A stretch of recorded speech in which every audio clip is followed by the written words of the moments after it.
right, welcome on in to another, well, a special early live edition of DCU Daily.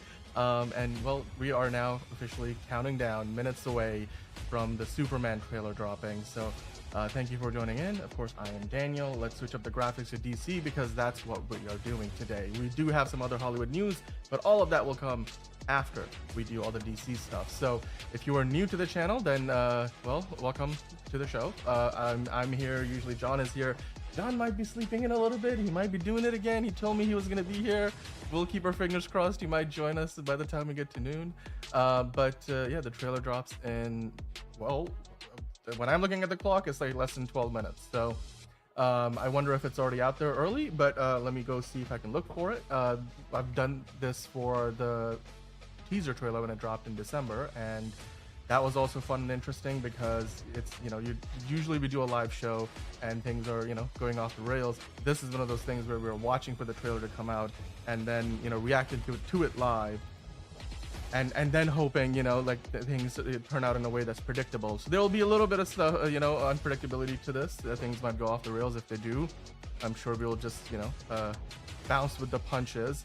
In fact, the trailer is out. It came out 3 minutes ago, so they jumped the gun, James Gunn, as it were. So hey, welcome on in. If you guys have already seen the trailer, that's awesome. That's awesome. We've got main man fan here, enterprising. This will be the day. Chuck Rod is here, saying the hype is real. I can't wait for this trailer. Manolo says can't wait. Enterprising, awesome.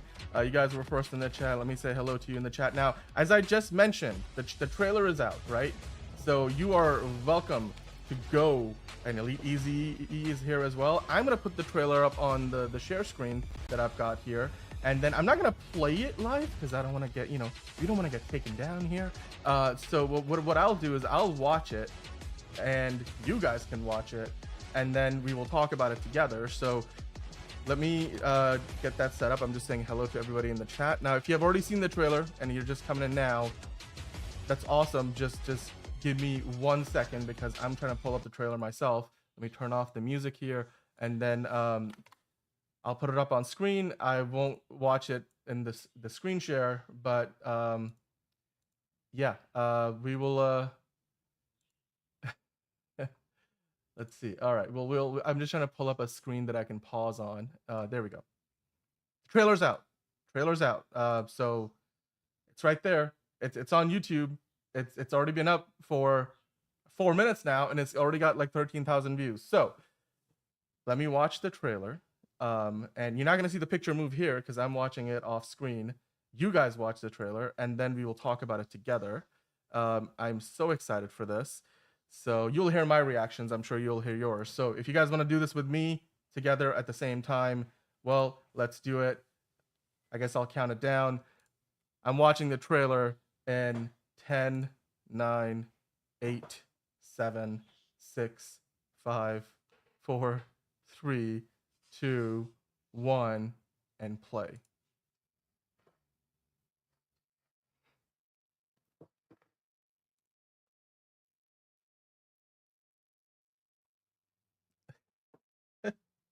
So he tells her. Damn, okay. Early on. Wow, okay.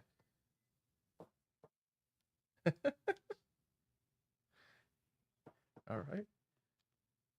She takes that really well. Okay. All right. Superman's not a good spot with the public. The Pentagon. Oh. That's right. Oh. Okay. Preventing war. Huh. That's why he gets arrested.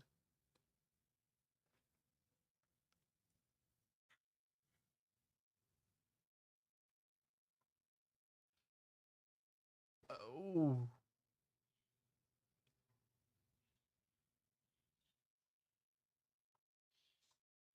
Oh, shoot. Okay, so it's like Baravia and America are going to be at war, essentially, it seems like. That's why the hammer. Okay, he's in the ground. All right. If you saw them film this in Cincinnati. Eyes up here. That's James Gunn told us that. Eyes up here. He's fighting the hammer of Baravia. Okay, all right. Oh, the engineers. Okay, so she does have like these morphing. Oh no. Uh-oh, the robots. Ouch. Oh, Krypto's okay.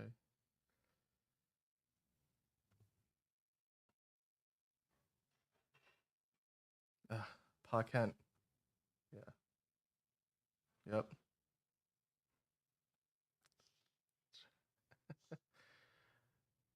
Man, Lex. Metamorph. Oh shit, Metamorpho's in the same thing. Okay. All right, they're flying.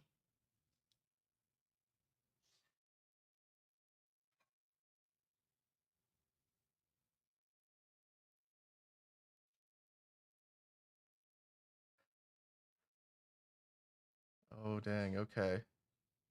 Okay. This is very classic. Damn. And he's flying into the sun. Or I guess he's coming back down. Okay. Somebody was up there.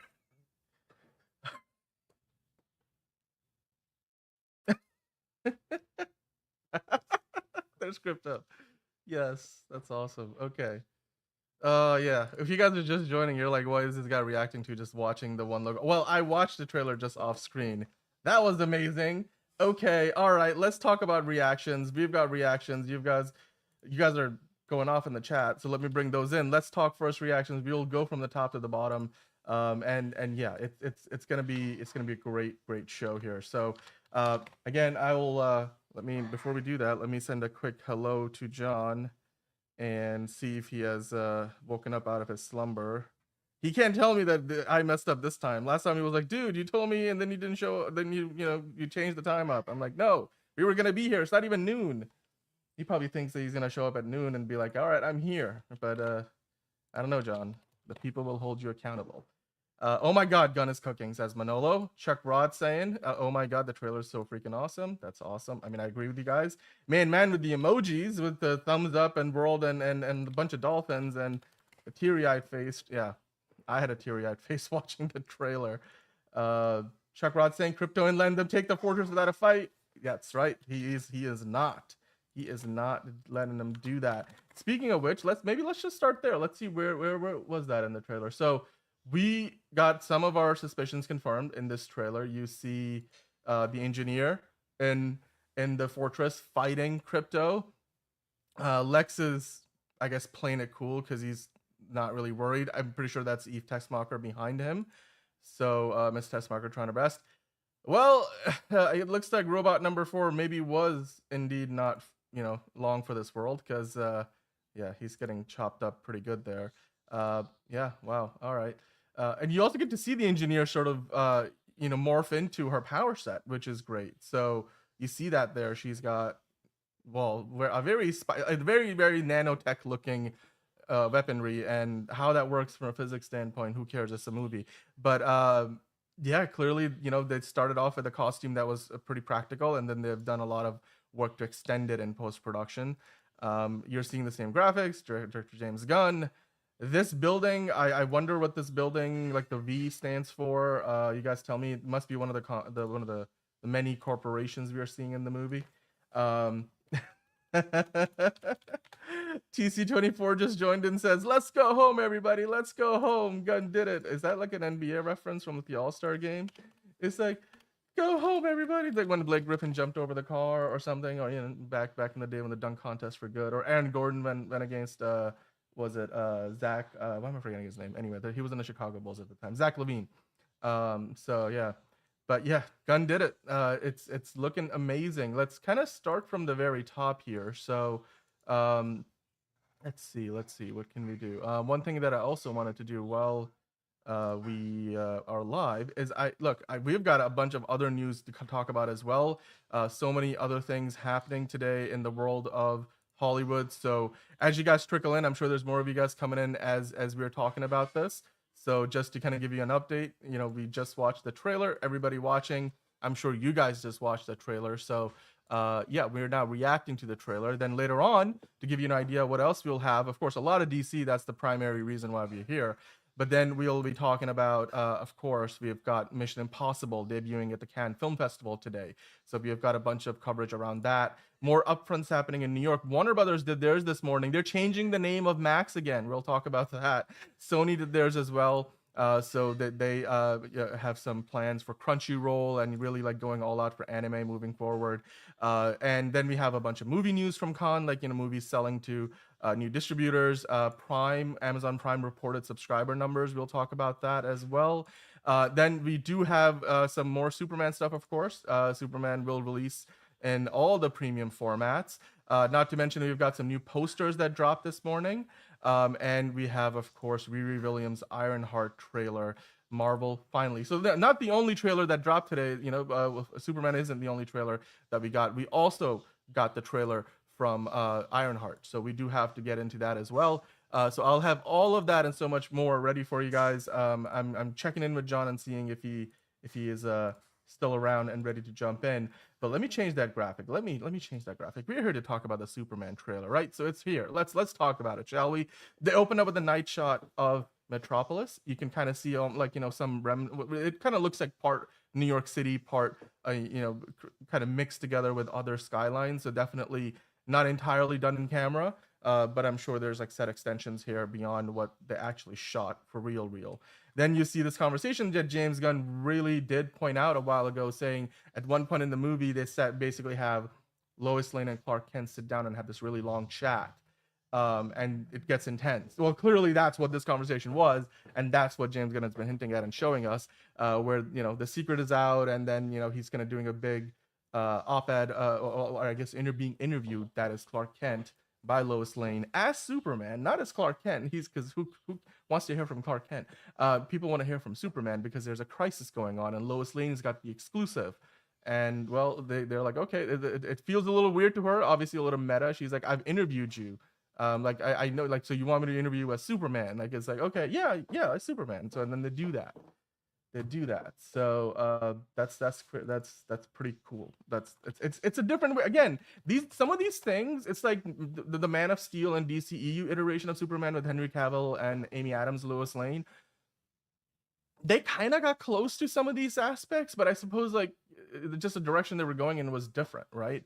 They never quite treated it in this more classic, irreverent way where it was taking a very sci-fi approach to it. This movie definitely is also very sci-fi, but that movie was just a lot darker. So like, I mean, some of these conversations could have been had in those previous iterations. We never got it, which gives James Gunn the opportunity to do all of these things here. Just some geeky guy dropped in. He's like, oh my God, it's out already? I'm gonna be right back. Well, I just caught your comment. You might have already been back, but yeah, just some geeky guy. Go check it out. It's on YouTube. Let me see if I can get you guys the link. I'll pin it to the chat, and that way, if you guys are dropping in and you're like, where's the trailer? Let me get it to you right now.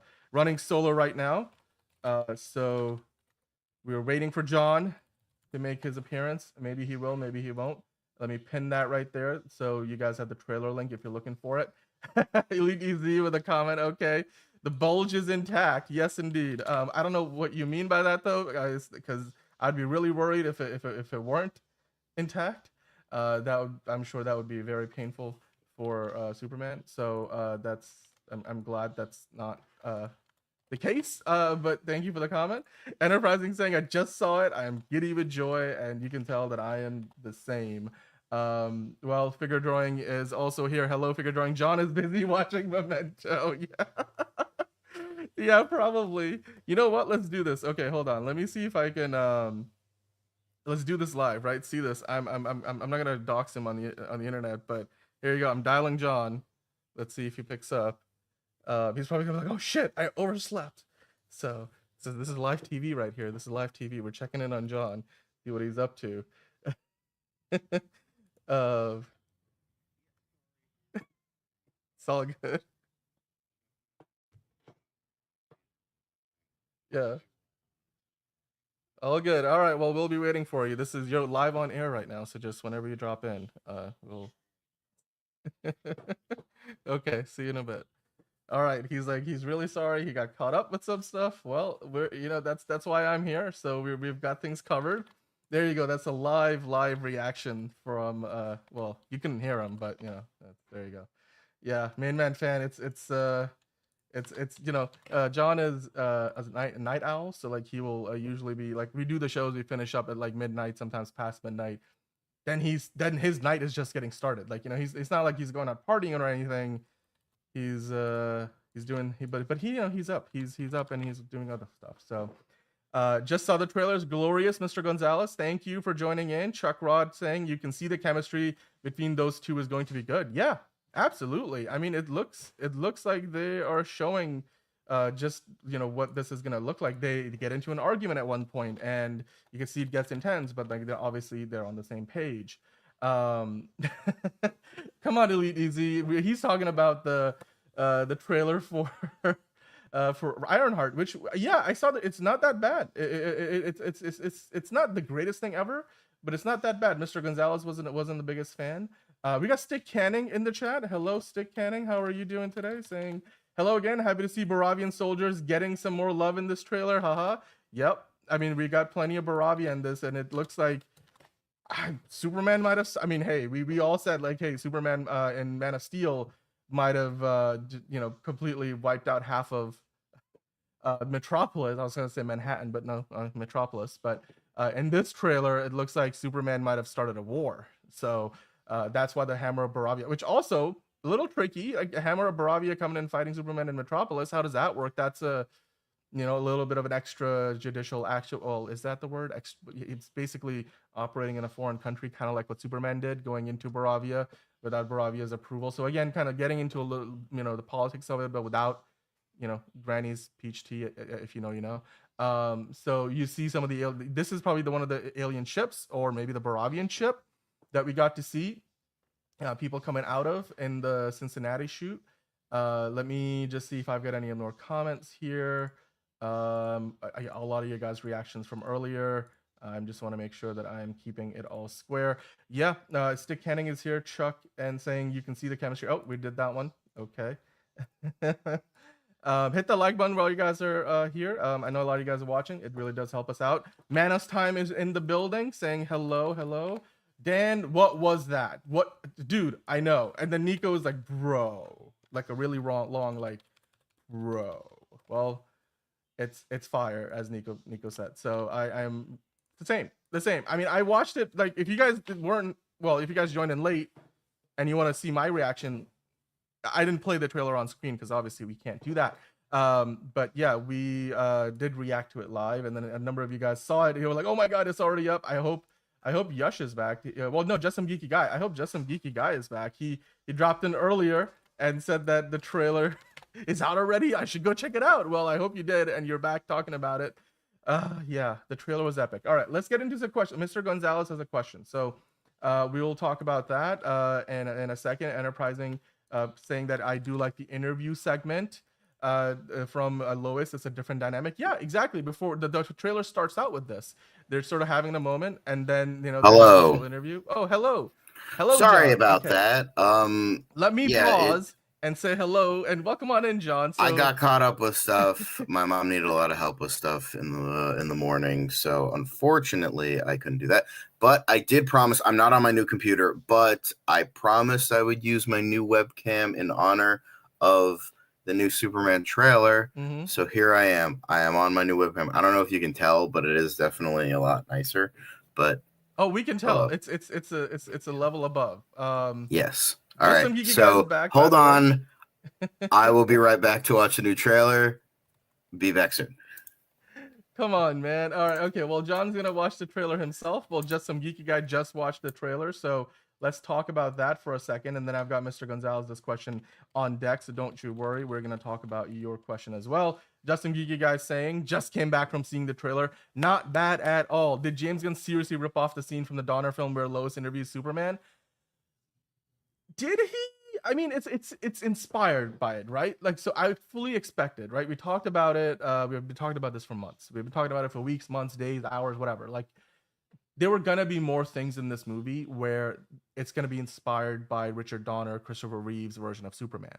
Clearly, That's one of those moments, and they had that in here. They kick off the trailer. The first damn near 30 seconds of the trailer spends time in that moment, because and they have like they're kind of showing you the interview, and then in TV terms like B-rolling it, but with footage of like Superman clearly taking a lot of flack from the public because they're not quite happy about the fact that maybe he brought this upon them, like all this destruction, because it seems like he started some sort of a war, because as an American citizen, he went into this other country of Barovia and did something that he thought was a good thing, like he wanted to save people. And then instead, he's getting blamed for like going out and doing it against the will of the government of Barovia. Seemingly, if you watch the teaser trailer that came out originally in December, in there, some people in Barovia, like, there seem to be big fans of Superman. So whatever he was doing was maybe some kind of humanitarian effort. But yeah, I mean, didn't go down well with the government. As a result of that, their own resident superhero, the Hammer of Barovia, comes over and goes after Superman in Metropolis. And he's kind of defensive about it when Lois asked him. He's like, no, look, I was just trying to do some good. Like, he's saying, look, I was not trying to cause trouble. Like, and this, they kind of touched upon this with how Batman versus Superman starts, right? But it's more of like a terrorist in my situation, and a hostage crisis where Lois Lane gets kidnapped and then held as a hostage, and then Superman goes and rescues her, but then it's made to look like he killed a bunch of people, and that's how Lex is scheming. So clearly here they're going in a similar direction. Whether Lex was involved in this whole situation or not, that's another thing. But I guess we'll find out, because Lex is definitely involved with the engineer in the capturing of Superman and bringing him in. Maybe he offers his services to the government, saying, "Hey, let's go out there and we'll bring Superman in." And obviously, it looks like they're hinting, because at one point in the trailer we get a shot of Frank Grillo there, of course, as Rick Flag Sr. They also show the Pentagon. And then they show Rick Flag. Let me see if I can find the image of Rick Flag inside the Pentagon. Right there. I was right there. Oops. Let me go find it. Yeah, there we go. Is he the Secretary of State? Or he's definitely one of the people. He's on the government side. He's a government representative. So I guess then Lex Luthor offers his services to help bring Superman in for justice, as it were. And obviously, that's probably what Lex Luthor then uses to then get into Superman's Fortress of Solitude. Mr. Gonzalez's question: can someone identify the people who were there with Superman in those glass boxes? Let's talk about that real quick. 1 second, John. But I will get your reaction in a second. I just want to answer Mr. Gonzalez's question. Where was that? Oh, it's right here. Okay. So there's two people here. We see a reflection, or no, she's in the other box. We don't know who that person is on the right in like a pink dress. It looks like it looks, could it be one of the Daily Planet people? Could it be? I have no idea. I don't know why they would put her in a cell like that. What is really curious though, these are Lex Luthor soldiers, right? Like Luthor Corp soldiers, his private army. We've seen that. We've seen the behind the scenes photo with like James Gunn posing with them after the shoot. You can see Metamorpho is in the same cage as Superman, which to me, I wonder why. But when you look at his hand, one of his hands looks like kryptonite. So maybe he's there because he can turn because they don't have real kryptonite. Thank you, Justin Geeky Guy, for all your super chats, man. You are so amazing for doing that. And we will definitely get to both of your super chats that I've got here. But John, you could see that maybe the reason why they have a Metamorpho on the left there in the back in this shot, or in that cube or whatever kind of prison that they've got, is because he can turn himself into essentially kryptonite on command. And so there you go. That's the reason why, which is great. We know that he's gonna get to use that power for making kryptonite. Maybe they don't have actual kryptonite, they have synthetic kryptonite that he's making out of his own body, and that's part of the torturing process with getting information out of Superman. So there you go. I think that's everybody in the shot that I can see. There is somebody else standing in the shadow on the left. I think that's, I made the prediction that it was Jimmy Olsen. Yeah. You can't really see him, but he's kind of skinny. He's kind of like that. So That's what's Manolo making me suggesting this is believe a that. pocket universe. I don't think this is a pocket universe situation. Looks like Kevin it in the reminds me chat. of Cabin in the Woods with all the cubes, with all the monsters in the cubes. Reminds me of that. Yeah, so we don't quite know for sure though who that person on the left is in the dark. I'm sure somebody can go in and do a bit more of like, like enhance as it were, enhance, and we'll jump in and try to do some Photoshop work. Right now it's kind of hard to tell who he is. Maybe John, you could pull it up on your end and see if you can find it, because initially he's hidden behind one of the soldiers, and then we get to see him, but he's basically in the dark, and I guess on purpose. Even they might not want to give away his identity. If you remember in the shot that we saw from here where Superman's punching out of this box, we didn't really see anybody else before, but clearly here this might be like a step further. Maybe he does break out and they bring him back in, and then use Metamorpho, or maybe this is what they're doing before he eventually breaks out. So that's a great question, Mr. Gonzalez. Thanks for putting that in. Mm-hmm. Main Man fan saying it looks awesome. Main Man fan went and saw the trailer. We got Jojit Elizalde in here. Jojit Elizalde, I should say. Looks good. The Pa Kent scene was a great addition to the trailer. I like seeing the Kents here. I kind of forgot about them, not gonna lie. I really liked seeing them here. That was really lovely. That was, and not to mention, I mean, we didn't just get Pa Kent. We were wondering, like, is Ma Kent gonna be in this movie? And well, Martha with a southern accent is surreal, says Enterprising. Is that Martha, John?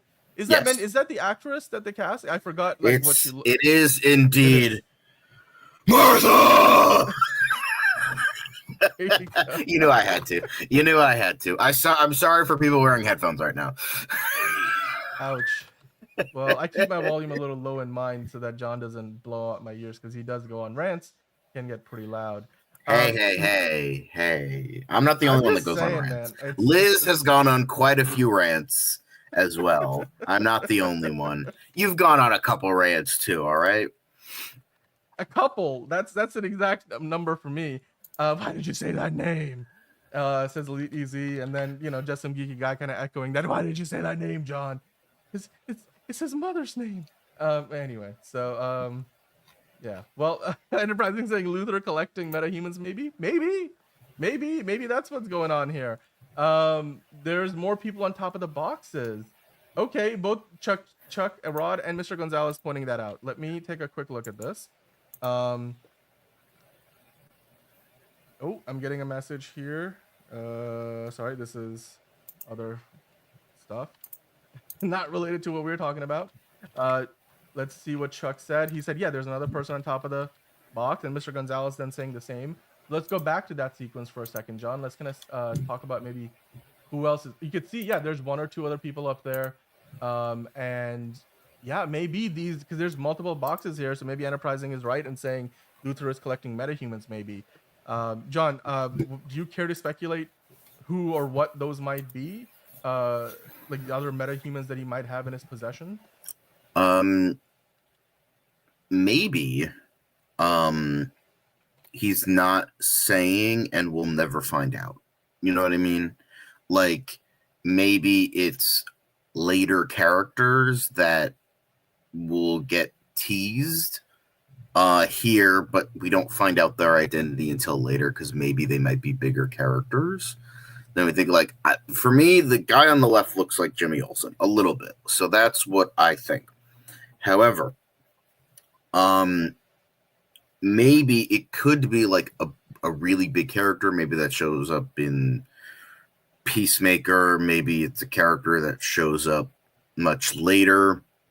Lantern, Supergirl, maybe. I'm not saying that that's the definitive thing, but it could be like, I don't want to say someone like really big, but like a small, like obviously like not like the Flash or anything like that, but like a smaller metahuman that like maybe can make an appearance in like a smaller thing. Yeah. Maybe could be Booster Gold or something, because he has a show set up. So maybe he went back in time and Lex Luthor kidnapped him before he could do anything, and then he eventually escapes because of Superman, and then that's what I'm not saying that that's the thing, but well, maybe. I'm gonna load up a few comments here, John, and you can kind of guide us through this because I gotta take a break to. Well, I'm parched here. I've been talking nonstop for the past half hour, but you can go through some of the comments I've got loaded up here. We got Stick Canning saying, shout out to the Baravian soldiers getting in on the action. We saw more of the baseball sequence. Very angry Lex. A lot more of that. Superman with Jimmy Olsen. You've got Guy Gardner in Baravia. It looks like the Justice Gang gets involved. More of the kaiju. We're going to talk about all of this in detail. We're going to be here for a while. We see more of Metamorpho's powers, how he transforms into different things. More of that sequence of Superman flying into the sky. Of course, the Fortress of Solitude fight. We see Krypto. Some of this footage was shown at CinemaCon, so this is new to everybody else, though, who wasn't at CinemaCon. So, John, if you want to take over for a minute, we've got multiple super chats from Just Some Geeky Guy. Anybody here, if you guys want to support us, if you like what we're doing here, welcome to send us a super chat. We really appreciate it. And of course, we'll talk about it on the show. And I think if you want, John, you can go from the top of the trailer. If you want to just go to the comments, there's a lot of you guys watching today. We really appreciate it. Hit the like button if you like what you're seeing. And yeah, we will keep on going here. Kevin wasn't all that impressed with the trailer, so I guess Kevin, Yeah, well, fuck you, Kevin. Can see the movie, but all right, John. I'll be right back. I'm still here, but you guys are welcome to continue the conversation, and yeah, maybe you'll just hear me for a couple of minutes, and then I'll be right back on. So yeah, I could start with this. Just some geeky guy super chats there, John. What do you think? Yeah. So he was saying the color grading and visual effects was giving the Flash 2023 until I found out the same cinematographer is working on the film. God help us all. I don't think it looks that bad. I really don't. I think it's because there was some like fisheye stuff that looks maybe a little bit wonky, but I think it's just a creative decision.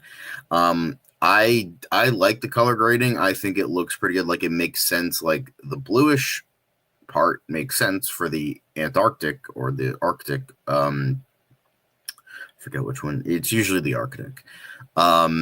So there's that. I don't mind the color grading.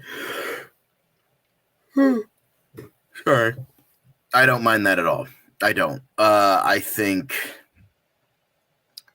it looks pretty good. I think it looks. Now, would it be how I do a Superman movie? No, but I like how like actual color is being used. Like there is the idea of that. Yep, fisheye lens. Yep, it's some crazy lens with 3 setting. It's going to look great. I think it looks. It's definitely a cool. I think it's a cool, great decision. I mean, considering that he also worked on all the Guardians movies, I think, or at least a couple of them. I'm not complaining too hard. I don't think it looks that bad. I don't think it looks bad at all, actually. I think it looks quite good. I mean, I don't love some of the things that he's doing, but it seems very creative and dynamic. So I'm not Henry Bram. Henry Bram is the name, and he also worked on the latter 2 Guardians movies and the Suicide Squad. So with that, I will look at that. And considering that Guardians of the Galaxy Volume 2 is still the most beautiful Marvel movie or at least the most beautiful MCU movie that we've ever seen, yeah, 100%, absolutely, it looks good. So like, I mean, I remember the scene of Gamora sitting in like these fields, like all by herself, was just this beautiful shot. So I'm looking at that. I'm not looking at like the Flash or anything like that. Flash is garbage, but I think this looks quite good. Plus Henry Bram has done a lot of other films, not just this stuff, but he a lot of stuff. The other stuff he's done, he did The Legend of Tarzan, he did The Golden Compass, he did Flyboys, he did Nanny McPhee. Yeah, he's done a whole bunch of stuff as well as like smaller indie productions. And he also did the Guardians of the Galaxy holiday special. So there's that too. Man has literally has an Emmy. Like, I don't know what to say. But Geeky Guy saying, I'm not one of those Snyders of Blueprint. Yes, you are, but that's beside the point. Guys, but Gunn having Superman be criticized by the U.S. for acting extrajudicially was clearly taken from BVS where Super Ma, and I assume there's an extended comment, but the character limit was reached. I mean, here's the thing. Snyder isn't the only one to do that. I'm sure that, like, the ultra super duper comic book nerds can come in and be like, actually there's a bunch of comics that are like that. I mean, there's also, What's So Funny About Truth, Justice, and the American Way, that kind of does themes like that. And I'm sure, like, Superman being put on trial, Superman being hated by America for doing something political.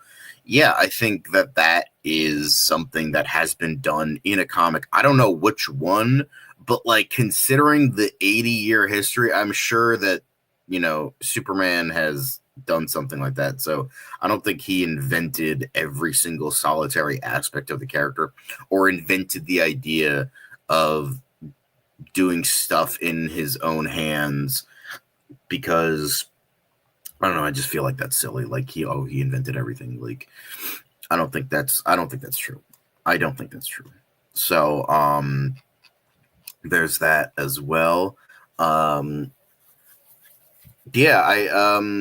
I just that's just my opinion. I mean, obviously you think what you think. I'm thinking what I think.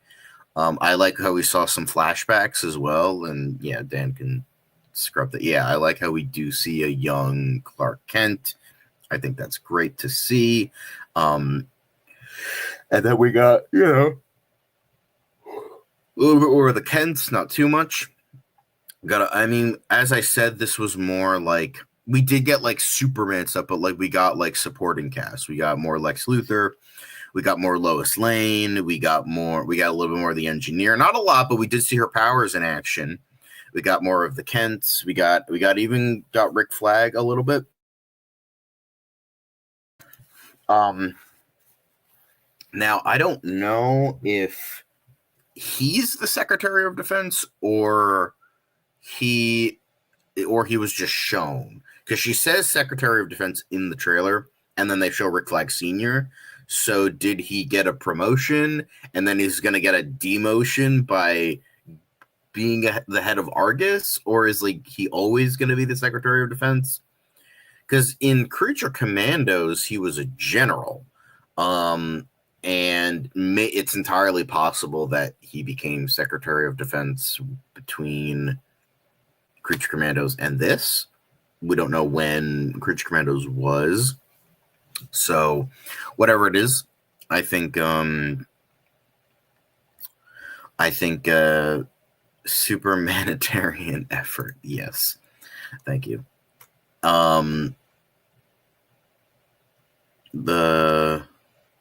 Yeah, exactly. Like people who think that they're not, that Superman isn't political, he kind of is. Like literally, Superman stopped the in real life KKK, and that's what Enterprising is saying. The Heroes on Radio show was used to expose real members of the KKK. He's had comics where he's tackled world hunger, etc. So I would say, actually, Justin Gee, I disagree with you, but I also agree with you. In Zack Snyder's Justice League, he was lighthearted. Yeah, a little bit. I think he was the most lighthearted in Man of Steel. A lot of people think, oh, he doesn't smile. He does. I think the time he's the most stoic is probably BVS, because like all those dumb even I have to agree, even though I don't like the movie, I will always agree that the comment, oh, he never smiles, he doesn't do this, he doesn't do that, are very superficial for the time. But in Man of Steel, like he's smiling, he's laughing. Yeah, I think he's a little bit more balanced in Man of Steel in terms of lighthearted and stoic. In BVS, he's very stoic. I mean, Justice League, he's a little bit more lighthearted, but I would say the most is I thought this was a great trailer. I thought it was a great trailer. I liked all the things I saw. I liked how what's great about it, and somebody mentioned this as well, where they were like, "Oh, I like how Superman's passionate." I think that's the point of a great actor is when you can be passionate without yelling. I mean, he's kind of raises his voice a little bit, but he's not like yelling and screaming at Lois because he's just trying to prove a point, and he's very human. That's what I loved about this, because he's like trying to be Superman, the alien god, and he just can't do it because he wants people to understand why he does the things, and he's very human about it. And I love that because that's how I prefer to see Superman. I know there are some iterations like throughout the years of him being more alien, and that's fine. But for me, I prefer to see a more human Superman. Sorry. But I really liked that, and because my sister and I were talking about this the other day. We were watching Ballad of Songbirds and Snakes, and we were talking about how the actor who plays Janice in that movie was not very good. And the reason is because he mixes up passionate with just yelling, and that's the sign of a not great actor. And my sister would know. She is trying to be one. So she went to school for it and everything. So I think it's definitely I think it just shows a good like acting ability from David Cornsweet. I mean, I've seen him in Pearl. I've seen him in other stuff. There was that famous Lady of the Lake teaser with him. I think he was like just announced as Superman, and they released the teaser to kind of build upon that.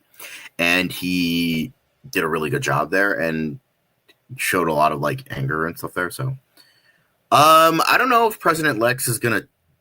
I don't think they're gonna do that because I think that's just a little too on the nose in this day and age. But I wouldn't be shocked if they did go that far. But James Gunn might do it. He might not. It might be a little bit too much, but we'll see. But yeah, I love the trailer too. I think it was. I thought it was great. But I. Yeah, I'm not saying he was sad for no reason. He was literally getting shit on by being him. Like that was the whole thing. But I just feel like it could have been way better executed. Yeah, I mean, but that's the internet. They have to nitpick because that's what the internet does because they can't be happy. But I think a little too oversaturated. I don't mind oversaturated. That's the thing, though. I don't mind oversaturated. Yeah, one, I'm focusing on the story, but I like color. I like color. Like I've said this many times. I said this yesterday, like how Wes Anderson uses color. Like I love it when he uses color because it's like it feels like he's one of the few people that uses color. And you know what? It looks like a comic book. So yes, I think some flying shots a little bit. But I think yeah, all right. We'll okay, what's your filmography, bro? But I think I think there's a lot of great stuff in this trailer. I like seeing more Guy Gardner and Green Lantern stuff in action. A little bit more Hawk Girl. We got more Metamorpho. We got more Mr. Terrific. So obviously we'll see where all of this goes in July. But I don't mind the color. I don't mind the CGI actually looks good. Because James Gunn actually gave people time. I know, crazy. They got bathroom breaks, guys. Well, that's my opinion, at least. So that's my hope.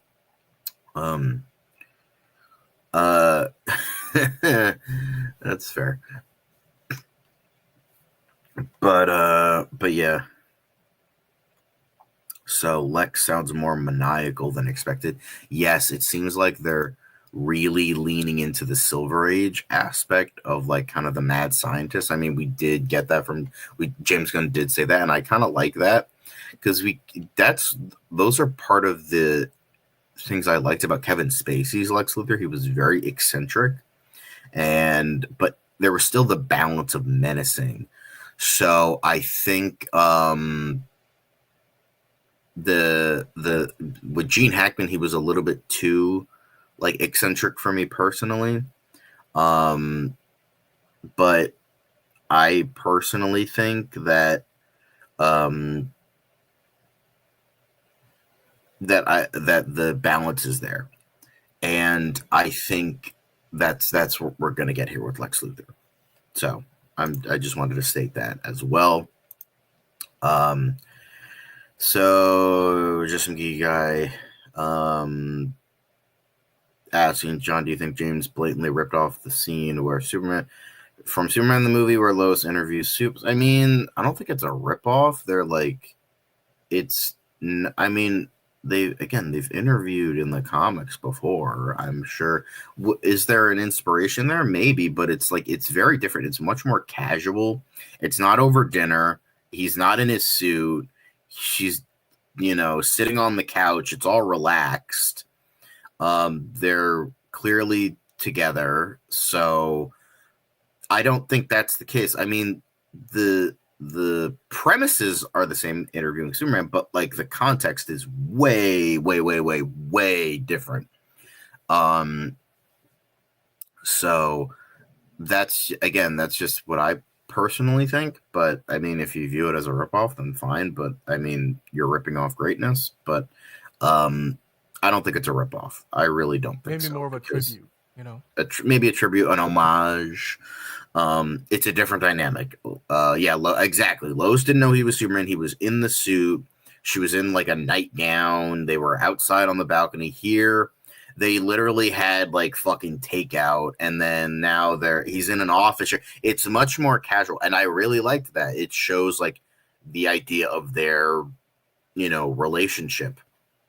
So I love the colors here. It's so good. Like it's like actually feels Wade Street. Wait, scrub back a little bit. Wait, a little bit more. Hold on. No. Go back. Hang on. And then you just missed it. Hang it. I don't know where it is. But on the street sign where they're bringing him into town hall, it says Wade Street, and which is an obvious reference to Mark Waid, who wrote Kingdom Come and many. I don't know if he wrote any other Superman comics. He probably did. Any mainline Superman. So I like how the suit looks there. Go back a tiny bit. Where he's like being brought in. That looks right there. That's the best the suit has ever looked for me personally, because it's colorful.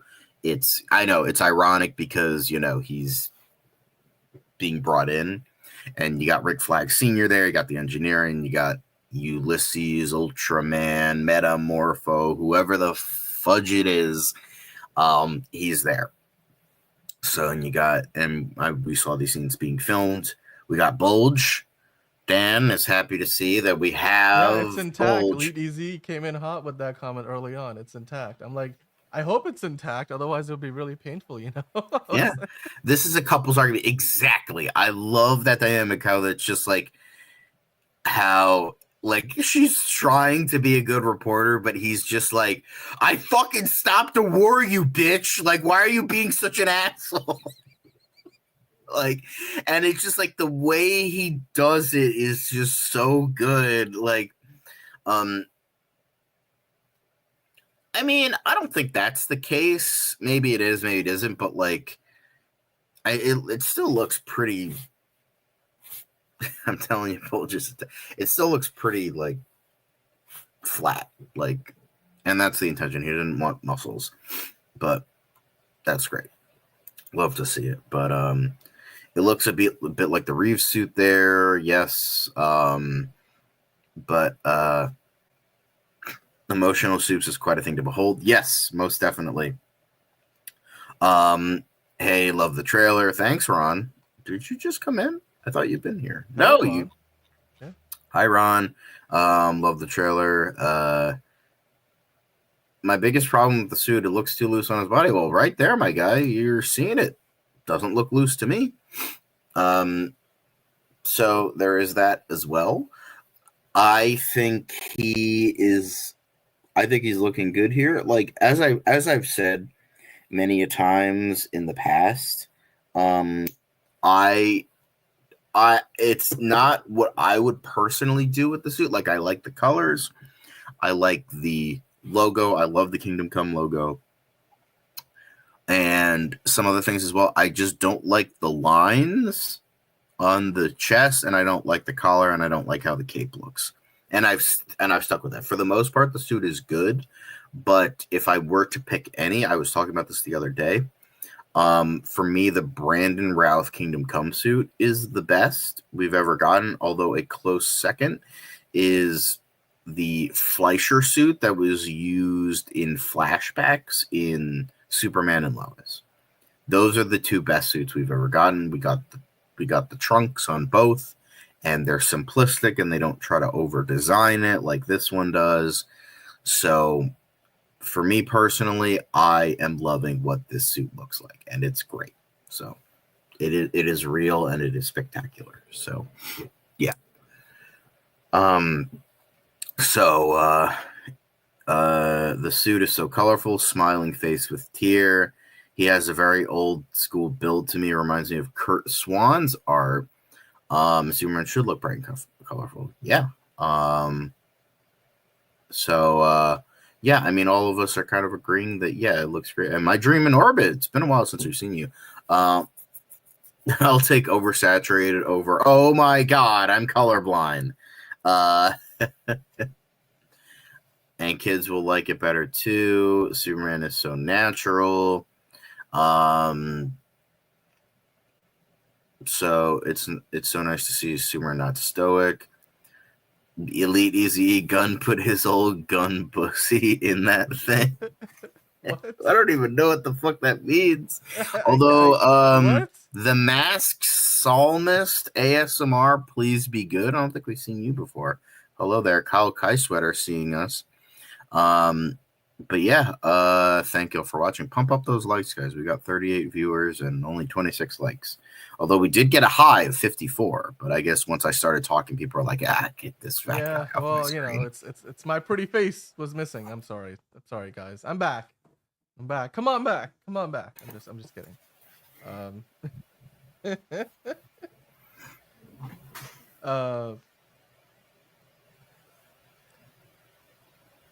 Oh yeah, I'm getting messages. People love the trailer. Sorry guys. Just trying to contain the excitement here. Yeah, by the way, I gotta imagine Superman's pissed that his face literally just got, I don't know, buried. It, like rocks the ground. The ground crumbles below his face because Ultraman or Ulysses is, well, you know, kind of maybe commentary on over policing, I suppose, maybe. Sudden hints. I mean, he's not putting his knee on his neck, so there is that.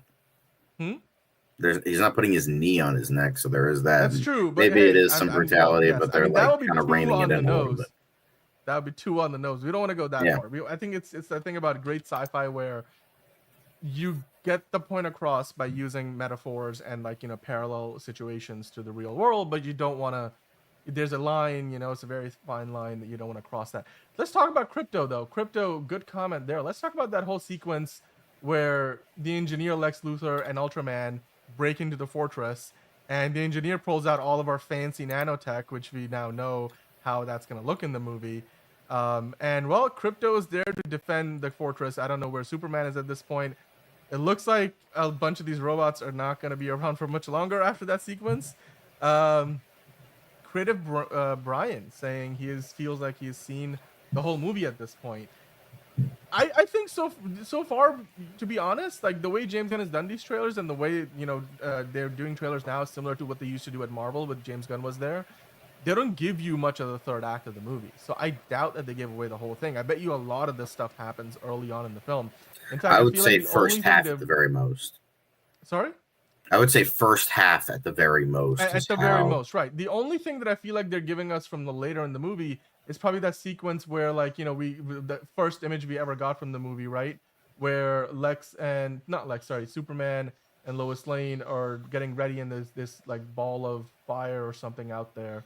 Let's see, where is it? Is that, I think it's at some point earlier in the sequence, and we have, you guys know what I'm talking about, right? The very first image that we got from this movie. It's somewhere in this trailer. You guys can give me the time code. I'll pull it up. But I feel like that's probably the only thing that's from the latter half of the movie so far, at least where we can speculate. But John, you want to talk more about what you thought of this whole sequence, Krypto defending the fortress, Oh yeah, as the that was engineer kind of great. ruthlessly goes through and smashes up and slashes up all the robots. But Krypto standing his ground, Miss Testmarker kind of standing back there hoping for the best, and Lex Luthor in the meantime not very impressed at all. What are your thoughts? Great. Like just it's definitely reminiscent of what was it, Superman 2, where Lex goes to the fortress and he doesn't necessarily destroy it, at least kind of sort of, but it's definitely reminiscent of that, where he destroys all the crystals. He doesn't really destroy the whole thing, but he destroys that, and I think that was an interesting and really cool sequence. Jeez. He's got the cool. He's walking in, waltzing in. Liz is probably gonna love that because he's like, I want to see more Lex Luthor in the cool sunglasses. So, and he just looks dapper as hell. So, great stuff. But yeah, this is a great sequence here. Yeah, and hey, And we it got is, we got a Chuck Rod, interesting. not in my house. Woof woof. I wonder if, well, so far Krypto hasn't said anything in any of the trailers, so I doubt we're gonna get a talking Krypto unless they do that at like the end of the movie. So yeah, maybe, but yeah, he might just be barking. Woof woof. Um, Justin Geeky Guy is yeah, not as happy about it though. He's saying he's a little sad that the robots won't survive very long. Um, yeah, Superman is not very. He's not god level OP in this movie. I mean, he hasn't gone through his resurrection arc, right? So that's why. I'm just kidding. I'm kidding. I don't think we're doing that here. I don't think we're doing the death of Superman. But Thank God. oh no, the robots are barely know are dead. I'm so sad. Okay, there's some sarcasm in there, I hear. But yeah, Krypto doing his very best. These are the shots where the other people are a little more well lit. I don't know what it is behind him. That's the light source, John. We've seen this shot before. Superman trying to break out. I wonder what's going on here. Like everybody else is like something clearly behind Superman is really bright. Maybe that's Metamorpho going wild or something like that. Do you think that because you Maybe kind of it's see like in the maybe left side of somebody. the image, you see his one of his hands is glowing really brightly. You see it in his feet, and the people in the other like boxes are worried about, and maybe that's why Superman's trying to break out because Metamorpho is going critical or something. What do you think? Or maybe what could be really interesting is if he's like giving him synthetic sun energy and that gives him an extra boost to get Oh, out. that's a really good point. Okay, I didn't even think about that. That's probably what it is. You know what? That's probably what it is. Um, but well, what I thought initially until I saw the sides where it shows Metamorpho with the sunlight, it seems like I thought somebody broke like a wall or something, and then that Yeah. leaks in, and then but it Mm-hmm. looks like Metamorpho is doing it. Yeah. So Now we have better context because before we didn't even know Metamorpho was in there. Now we can see clearly that's Metamorpho back there with his shorts and like his stubby legs, and one of his arms is going wild. Maybe that shot that they show his hands, like the elements coming off of it. Maybe that creates this reaction, this fireball. Or Cat mhm. and I just can't stop watching this trailer. I mean, same here. We've been watching this trailer for the past hour. I feel like so. Uh, we're in the same boat, man. We got so many of you guys watching here. I see a lot of new names in the chat. You guys might have already been fans of the show and have not seen us live or haven't been in the chat. But if you are here for the first time, welcome on in. If you're here and you have been a regular and only just joining the chat, then thank you so much. Of course, we will ask if you care to, you can always subscribe because we are here doing this 5 days a week. We don't have a Superman trailer to talk about 5 days a week, but we do have all the DC news. So DCU Daily, Monday through Friday. You can catch us there. Usually we are out, doing this in the evening hours on the East Coast of the U.S. So right now it's 12:47 Eastern time as we are live. So yeah, you can check us out tomorrow. We'll be back. Bridget is going to be joining us, so there'll be 3 of us, and then Liz, for those of you guys who are familiar, will be back on Friday. Justin Geeky got with another super chat saying, "Why was Superman causing collateral damage in the middle of a city? Does he not care about civilians? Not my Superman." I don't know, John. Is he your Superman? He's causing quite a bit of collateral damage there. There's so much destruction, man. Look at that. Half of Metropolis is gone.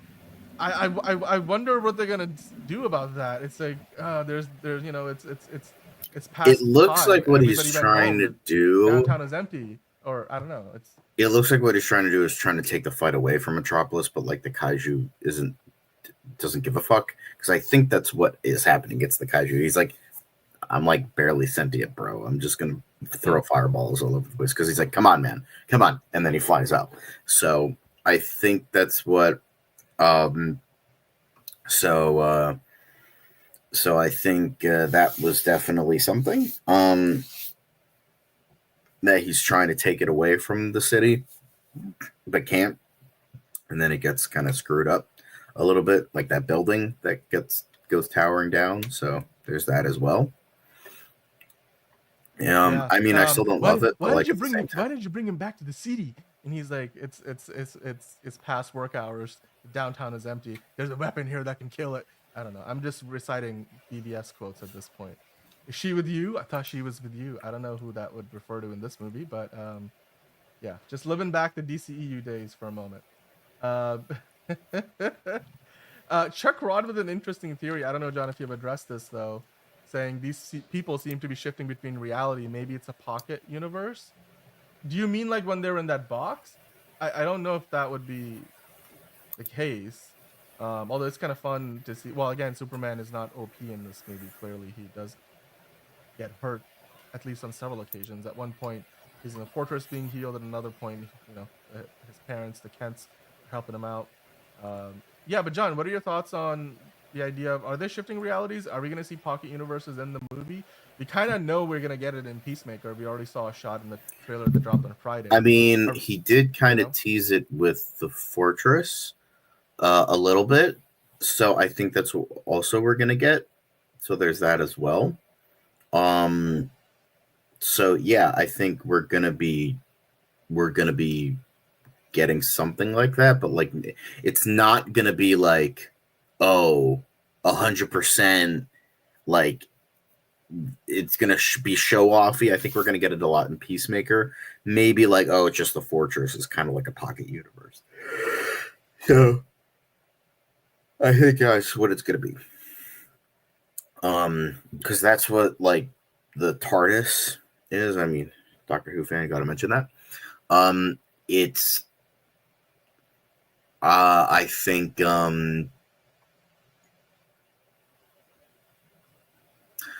that's kind of the vibe it is. Definitely.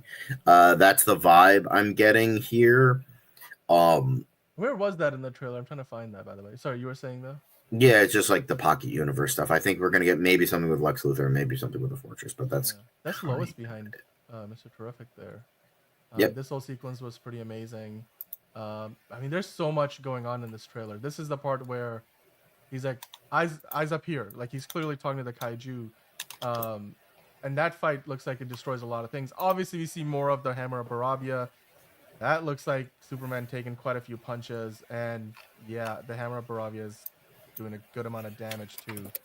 I don't know, what is that, the Daily Planet, do you think? What do you think he's destroying there? Could be. I don't think it's the Daily Planet. I think it might be Luthor Corp. Oh, really? But no, I thought the Luthor, because it seems like Luthor Corp is on the side of the government, at least, being contracted to bring Superman in. So I'd imagine they're not. Maybe that? I don't know. Yeah, but the Hammer of Baravia is like, well, I mean, we were saying that Luthor might be pulling the strings with the Hammer of Baravia, how it might be a cloned Superman, and this kind of is proving that a little bit. Although So maybe it looks he's like, I mean, his heat vision looks like it's the design like the way it was with Man of Steel, the way Superman was with Henry Cavill's Man of Steel. So I don't know. so. I mean, I wouldn't like. I assume that they would use the same effect, but oh, considering that our prediction is that Lex Luthor is trying to start a war and is trying to start a war between all these countries, maybe like World War III. That maybe he's using the Hammer of Baravia against him, so people don't think that he did this, and that he's causing destruction to Luthor Corps, and that he is going to, this super power, or it could be like, super powered beings need to be like there needs to be laws against superpowered beings. So this is what I suggest. It could be something like that. He could be like trying to exterminate metahumans. He could be trying to get them outlawed. And maybe Hammer Bravia is or isn't a clone made by him, who whatever it is. I think that is going to be something that could be a major plot point. It's not just going to be like, this random Baravian soldier, although in the comics he was Soviet Russian, but here he is Baravia, and it could be a Lex Luthor thing, it could be not, we'll see. I just love how fucking like smarmy he is. Like, I like he's also that. literally watching from his glass tower here as everything is probably going down in the city. Like the metaphor brought to life. I'm just very. I mean, I never thought Supergirl was going to be in the movie, with the exception of like maybe the smallest of cameos, but that's about it. Yeah, it's gonna be interesting though. Even if we do get Supergirl, I highly doubt it's gonna be anything more than a post-credit sequence cameo. I don't think she's a part of the movie proper. And it, ultimately we will find out maybe how the timelines add up. The events of Supergirl might be taking place around the same time as this movie's events are happening. Remember, James Gunn has said that basically the events of this movie take place over the course of a couple of days. It's not like we're spending a ton of time in these people's lives over the course of the several hours of this movie's runtime. So yeah, I maybe it's possible that Supergirl isn't around right now on the planet. Maybe she shows up in the post-credit sequence. Maybe she's there at the very beginning. Who knows?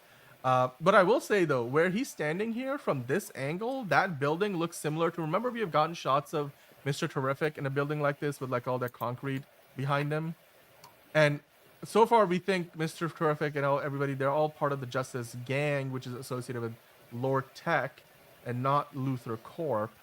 But apparently at one point he's going to end up in the same building. So do you think they're going to be collaborating with Lex Luthor in some way? Because I wonder now, we have seen at this point kind of like lines being drawn. The people who are arresting Superman are not the same people who are helping him fight the kaiju, right?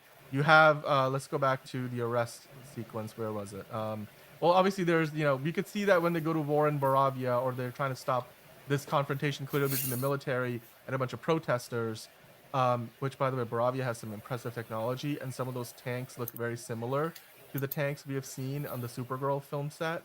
So, take that for what it may be. But we see in Baravia, when they're trying to save these people from the Lex Corp soldiers and stuff, that the Justice Gang is involved here. You see Mr. Terrific here.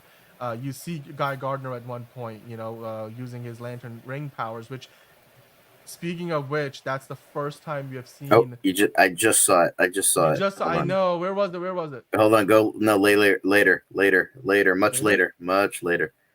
Oh, it's right there. There it is. There we go. There it is, right there.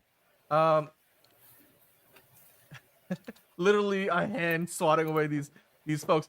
So you could see that the Justice Gang and and all their high and mightiness are there.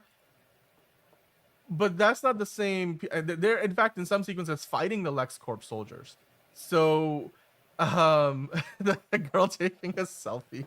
Yeah, that's a small little detail. We'll get into that later, Justin Geeky Guy. But John, my question is the Justice Gang gonna be on the same side at some point as Lex Luthor and the Engineer, or are they gonna be opposing each other the whole time? Because we see that they're clearly from what we have seen behind the scenes set photos and stuff. And we've also seen, of course, like in this trailer too, where they're literally the Justice Gang is helping Superman fight the kaiju, helping them in Baravia. But what we don't see is Lex Luthor and the Engineer, unless they're fighting him in the fortress or Krypto, or if they're fighting him in the baseball stadium, where we saw in the behind the scenes set photos at one point Mr. Terrific is fighting the Engineer, and then we have seen that photo of the Engineer completely wiped out. So I guess that battle doesn't quite end well for her. Um, so yeah, I mean, where do you think who's on whose side? I guess is my question. Do you think the engineer Lex Luthor and I guess the government is on one side, and then the Justice Gang is sort of a private, fully funded Justice League, but they're clearly on the side of Superman, or maybe they still have their own corporate interests? I want to figure out like who all these camps are. Where does Superman belong with any of them, or is he gonna forge his own path? What do you think, John?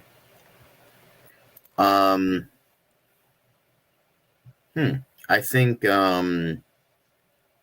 in terms of all these characters, I think here's the layout. I think we're gonna. I mean, I've predicted that Mr. Terrific is gonna be is definitely gonna break away because he seems like the most moral of the Justice Gang, if that's what they're actually called, because that was never confirmed. So obviously we'll see. But I feel like in terms of a moral thing, Mr. Terrific seems to be that character. Metamorpho, I think he's just a stag superhero. Like again, it's like that But then they're he's bringing working in with like the LexCorp soldiers.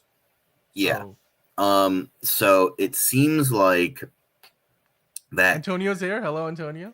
Most beautiful trailer it of this seems year. like that Mr. Terrific might break away and create the Terrifics from this because he doesn't like. That's what I think happens. I mean, look at Peacemaker. Mr. Terrific wasn't in that trailer. So, and it was just Guy Gardner and Hawkgirl. So, my thinking is they are trying to get. I think Mr. Terrific leaves he's like, I can't deal with this. I don't like being like a government stooge. I don't like being like sent to these places, being forced to do these things. So, I'm going to get the heck out of here. And we are going to be, and then they're going to be down one. So, Maxwell Lord tries to get Peacemaker, and he's like, this guy sucks. And then they try to get somebody else. Whoever that is, we don't know. Maybe it's Booster Gold. Maybe it's Blue Beetle. Maybe it's somebody else that isn't going to get a show or a movie. So obviously we'll have to wait and see about that. But like it would be funny if it was like he finds out who it was, like, and it's like Booster Gold. That's such a fucking stupid name. I am Peacemaker. I make peace. That what is he boosting gold? That's so like that. Like something that I could see like John Cena doing that, like something like that. And I think that would be really funny, but. Going back to think in terms of like the morality of it all, I think Terrific is definitely going to leave. And then I think maybe at some point, like, I think like Hawkgirl and Guy Gardner might begrudgingly be on Superman's side at the end, but then they'll maybe throw him under the bus and be like, well, we did this thing because we had to buy. And then like Mr. Terrific is like going to stand his ground and be like, no, this is wrong. I'm going to stand with Superman. That this is how it's going to work. So that's just my opinion in terms of all that. I don't think they are going to be with Lex Luthor at all. I think, in terms of that, because it's like Maxwell Lord seems like a blue collar billionaire type thing where he's like not like Lex Luthor, where he's like classy, dignified, all this other stuff. He's just kind of this guy who's rich and he's kind of just the spokesperson for this thing. Thanks, Mr. DC Hello, Comics. Mr. DC Comics. Nice to see you welcome here. So that's my opinion, at least in regards to all of the where the other superheroes will take place. So, yeah, I mean, overall, John, what do you think about the trailer? Your thoughts in terms of the trailer just raising your level of excitement? Which, by the way, the end tag for this trailer is like, oh, and you have a dog. So I guess until that point in the trailer, Lois doesn't know that Clark is a dog. And you see this shot, which is on again the cutest shot to end the trailer on. Of course, we've seen this now already because we saw it yesterday with the teaser to the trailer, and then on Monday then they released a Milk Bone commercial. So Hmm. we've kind of seen the shot, so it's not a surprise ending. But what is surprising is the audio where Lois is like, "Wait, you have a dog?" Um, so I He's the guess goodest boy. he's the goodest boy. Yeah, I love it, love it, love it, love it. It looks amazing. I'm sure all the doggy owners in the world will love it. If you want to saying smash the like button. Yeah, if you guys are here and watching, if you're new to the channel, just a reminder, we're doing this 5 days a week with DC News, the DCU Daily, everything from the world of DC and DCU, and even sometimes we'll go back and talk about the DCEU. If there's a story like yesterday, Tim Miller was saying he would love to collaborate with Zack Snyder on an Authority movie for the DCU. So we'll get into all of those pieces of news. We were talking about Lanterns as they finish production. Supergirl just wrapped.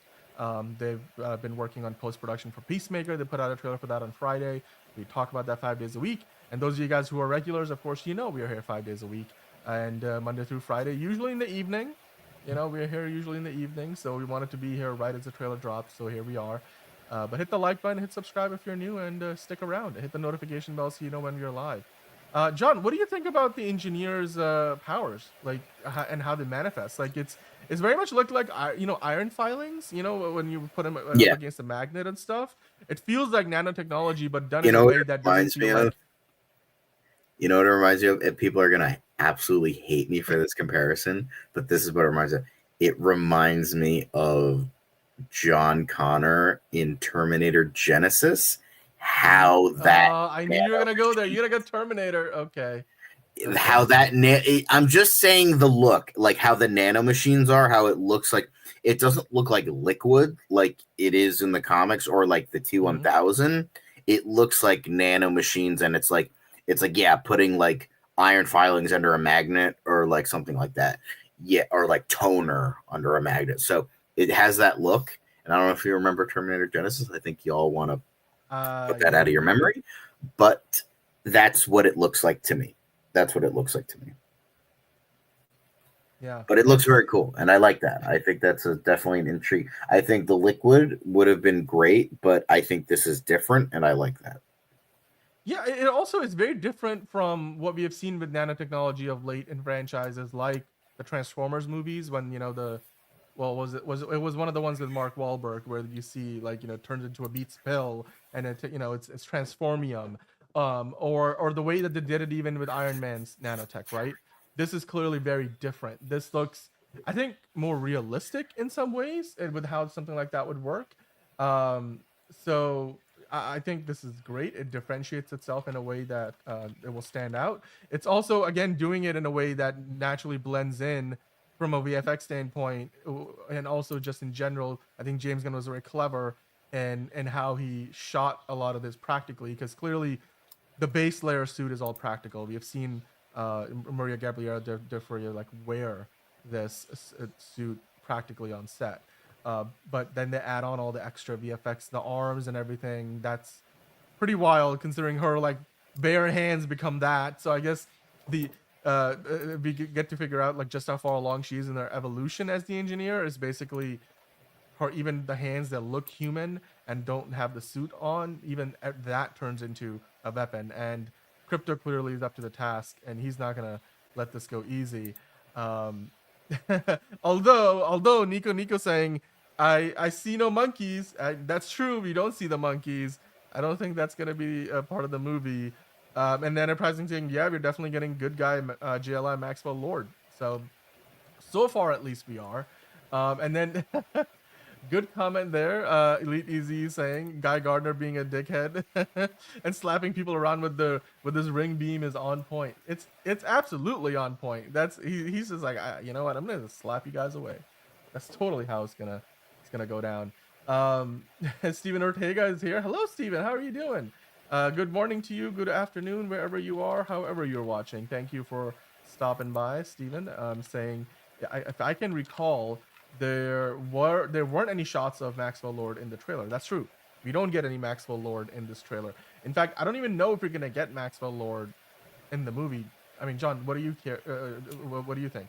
Do you think we're gonna see Maxwell Lord at some point, or we're only gonna see the Justice Gang and then Maxwell Lord is properly introduced in the Peacemaker cameo, or maybe in a bigger capacity in that show, which will release only a month after this movie comes out?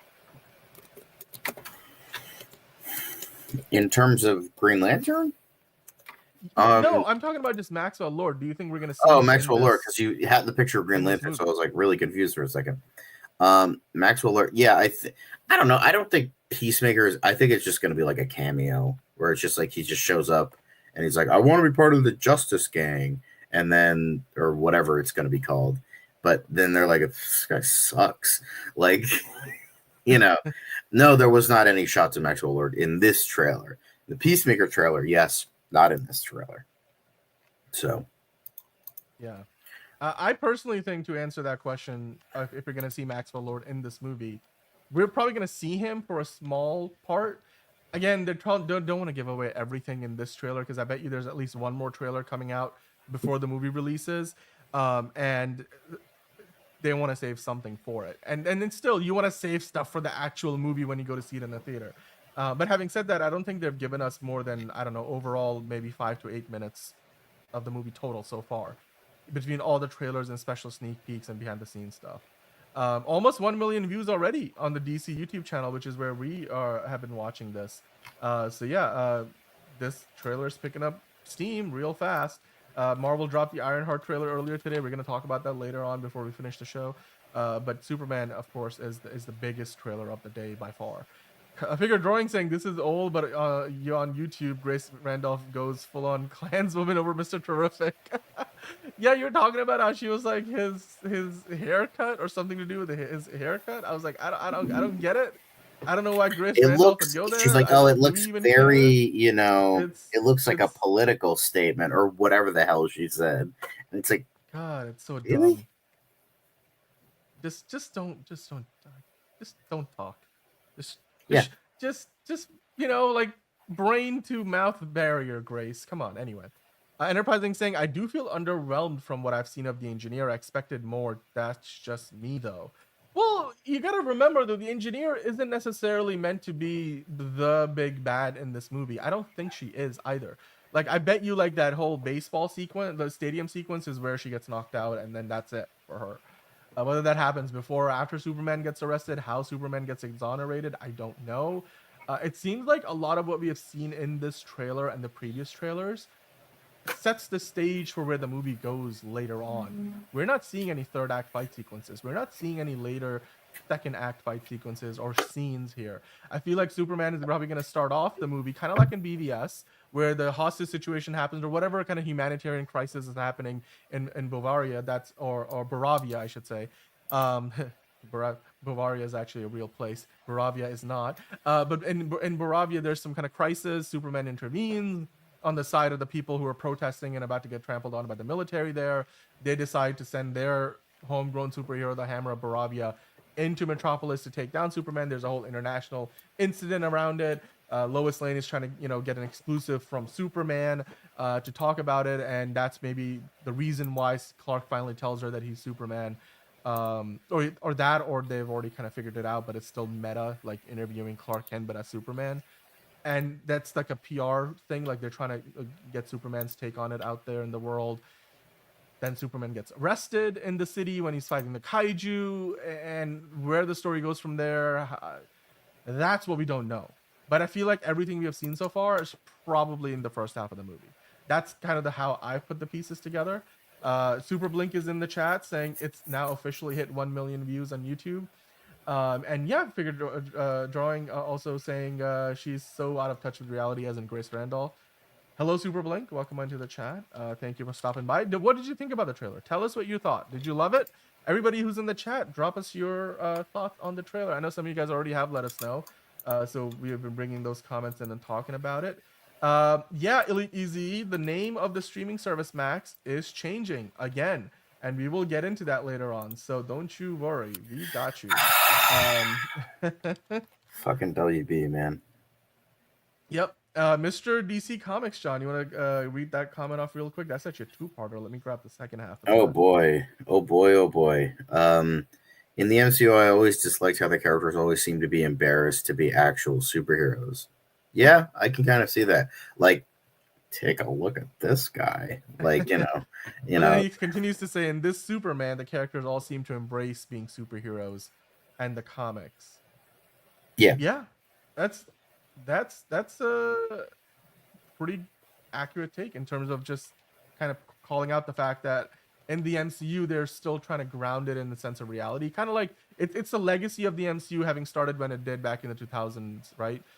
With 2008 with Iron Man and the Incredible Hulk and stuff, and that the DC movies back then were kind of doing the same thing. They wanted to grounded Superman as grounded as you can be, I suppose. So whereas this, again, we've been talking about it. James Gunn has given us something much more irreverent, much more Silver Age classic Superman. That's hopefully going to kick off a new era of superhero movies. And it looks like even with the Fantastic Four, Marvel is trying to do something similar.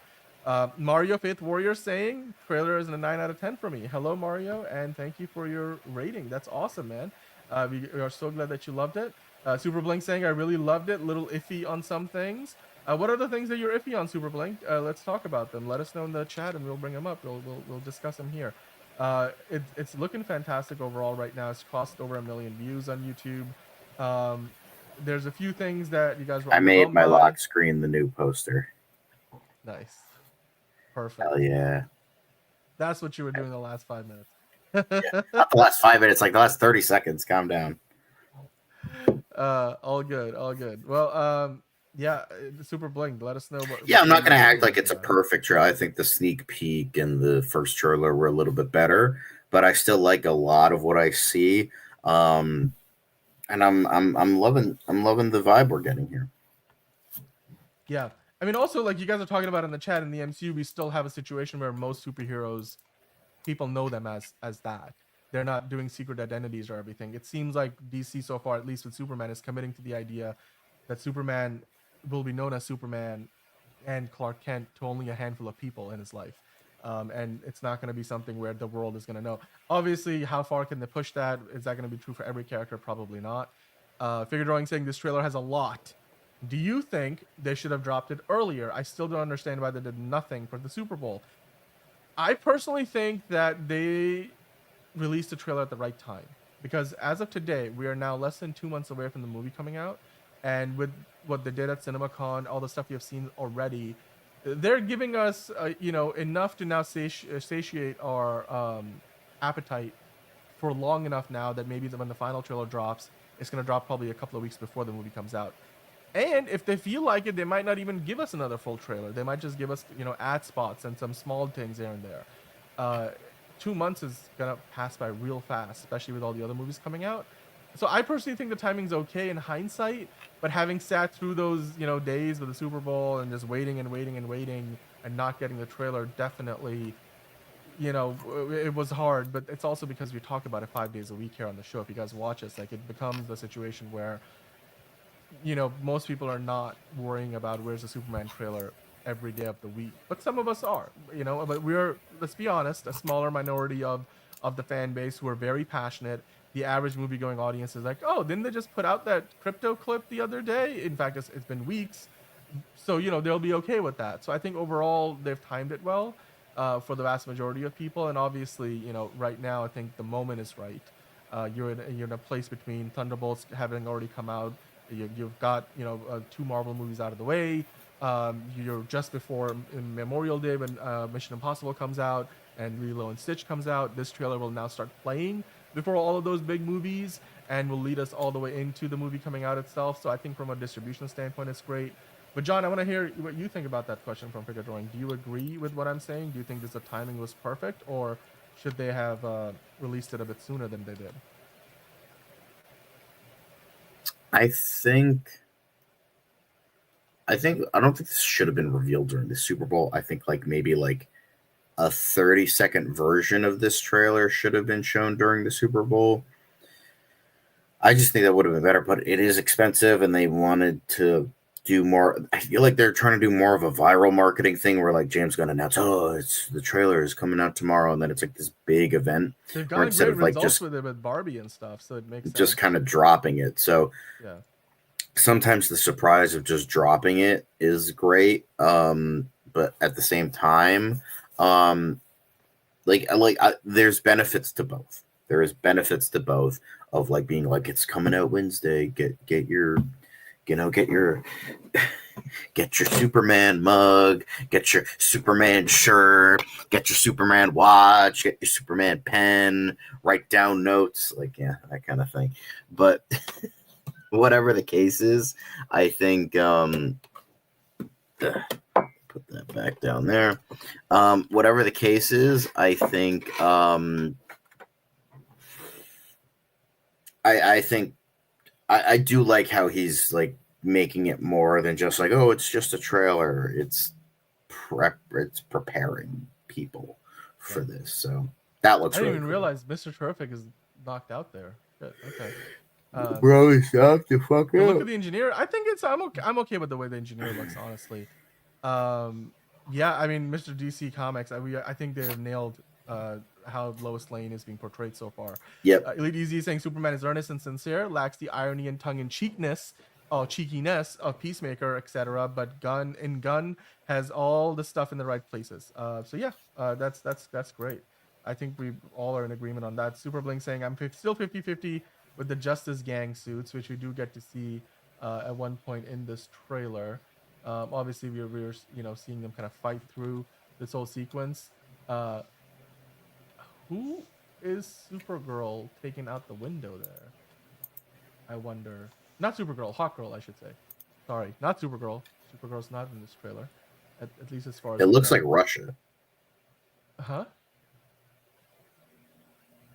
Like I can't like with tell all who the with the style of the roof. Yeah, you know what? That's true. That it looks like doesn't look Eastern like European at or all. something. Yeah. Okay. And you know what, Figure Drawing? I agree with you. This would be dope to see in a movie theater. Well, go to a movie theater today. Maybe it's gonna be playing behind. I bet you it's gonna be playing behind one of the movies that you can go see right now. especially if you're gonna Thunderbolts. see- My buddies confirmed that Thunderbolts does play not this trailer, but another. I think the original Superman trailer. Well, I mean, I have a feeling they're gonna update that now. Oh for yeah. This one. So. Yeah, the Milkbone commercial Enterprising saying could have been dropped during the Puppy Bowl. That said, DC is always catered to the NBA more than the NFL. Yeah, because Warner Brothers, right? They have rights to the NBA until the end of the season, so that's why they're integrating it more with their coverage there, and the NHL as well, although to a lesser degree. Film for IMAX, says Elite Easy, and yes, you know what? We will talk about that in a second as well. We're not done talking about Superman entirely, but we will continue to go through some of the other news before we finish up the show today. We'll kind of go through the rest of the news in more like quick hits format, so that we can get through it all, and then we will get back to Superman for a few minutes before we wrap up for the day, just to kind of look ahead to what you guys can expect within the next 20 or so minutes of the show that we have left. Super Bling saying, looking at the engineer, maybe she doesn't have her powers fully yet. That's probably very true. I don't think this engineer is the final form of the engineer. I think we're probably gonna get angry Lex. But the engineer that we're gonna get is probably a version of the character that's going to evolve over time. Oh wow. All right, Superman is moving quick here in this fight sequence. I have to watch this trailer back a few more times, honestly. But the Authority movie is still on the horizon, so hopefully we'll get to see more of the engineer in that movie whenever that happens. But Enterprising, I think, this is a good place for us to pivot. But hey, again, we're still talking about Superman. And yes, exactly. That's not her final form. That's not even her final form, Elite Easy. I agree with you there. Red Claw saying Red Claw used to pack up Batman up in Batman the Animated Series. Super Bling saying, like what I mean, it doesn't look too silverish. Oh, I see. Yeah, but they might be doing a different interpretation of the engineer. She doesn't have to look like the Terminator, like John was saying. But Enterprising mentioning that overall we did get a lot of what we wanted from this. It's plot driven. The trailer gives us a lot more of the story. I think we have a much better idea what this movie is going to be. much more dialogue we hear from a lot of the other characters. We hadn't heard much from Lois. We hadn't heard much from anybody other than just Superman to this point, really just saying, take me home, or the Krypto, take me home, while he's half dead. So we get to see a lot more people of the characters in action. We get to see a lot of the dialogue. We're seeing pretty. I don't think we're seeing everything, but we are seeing a lot. So overall, I would give it a 5-star rating right now. I mean, it's a little bit of recency bias,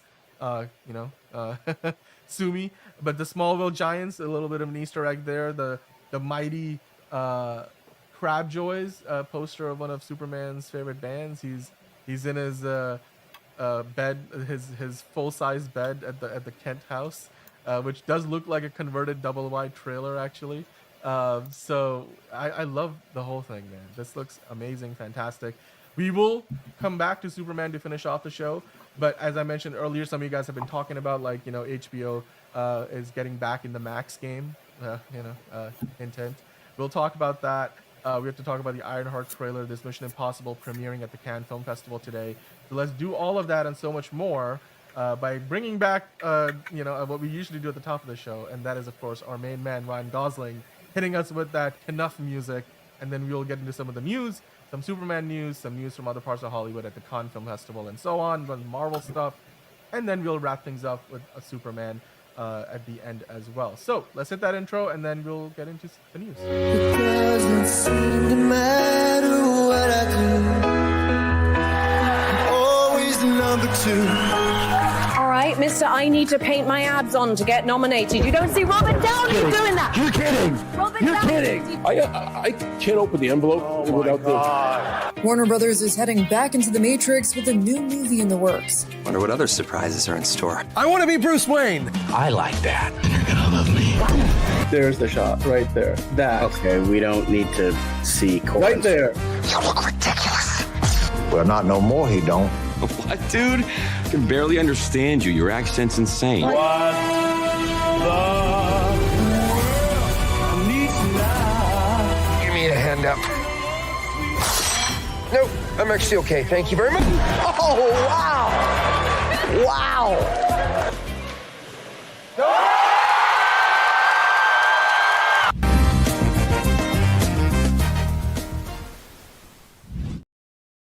All right, well, let's talk about the news, shall we? We have got a bunch of stuff to get into. John is taking a bit of a break, so I'll get started, and then we'll bring John back in.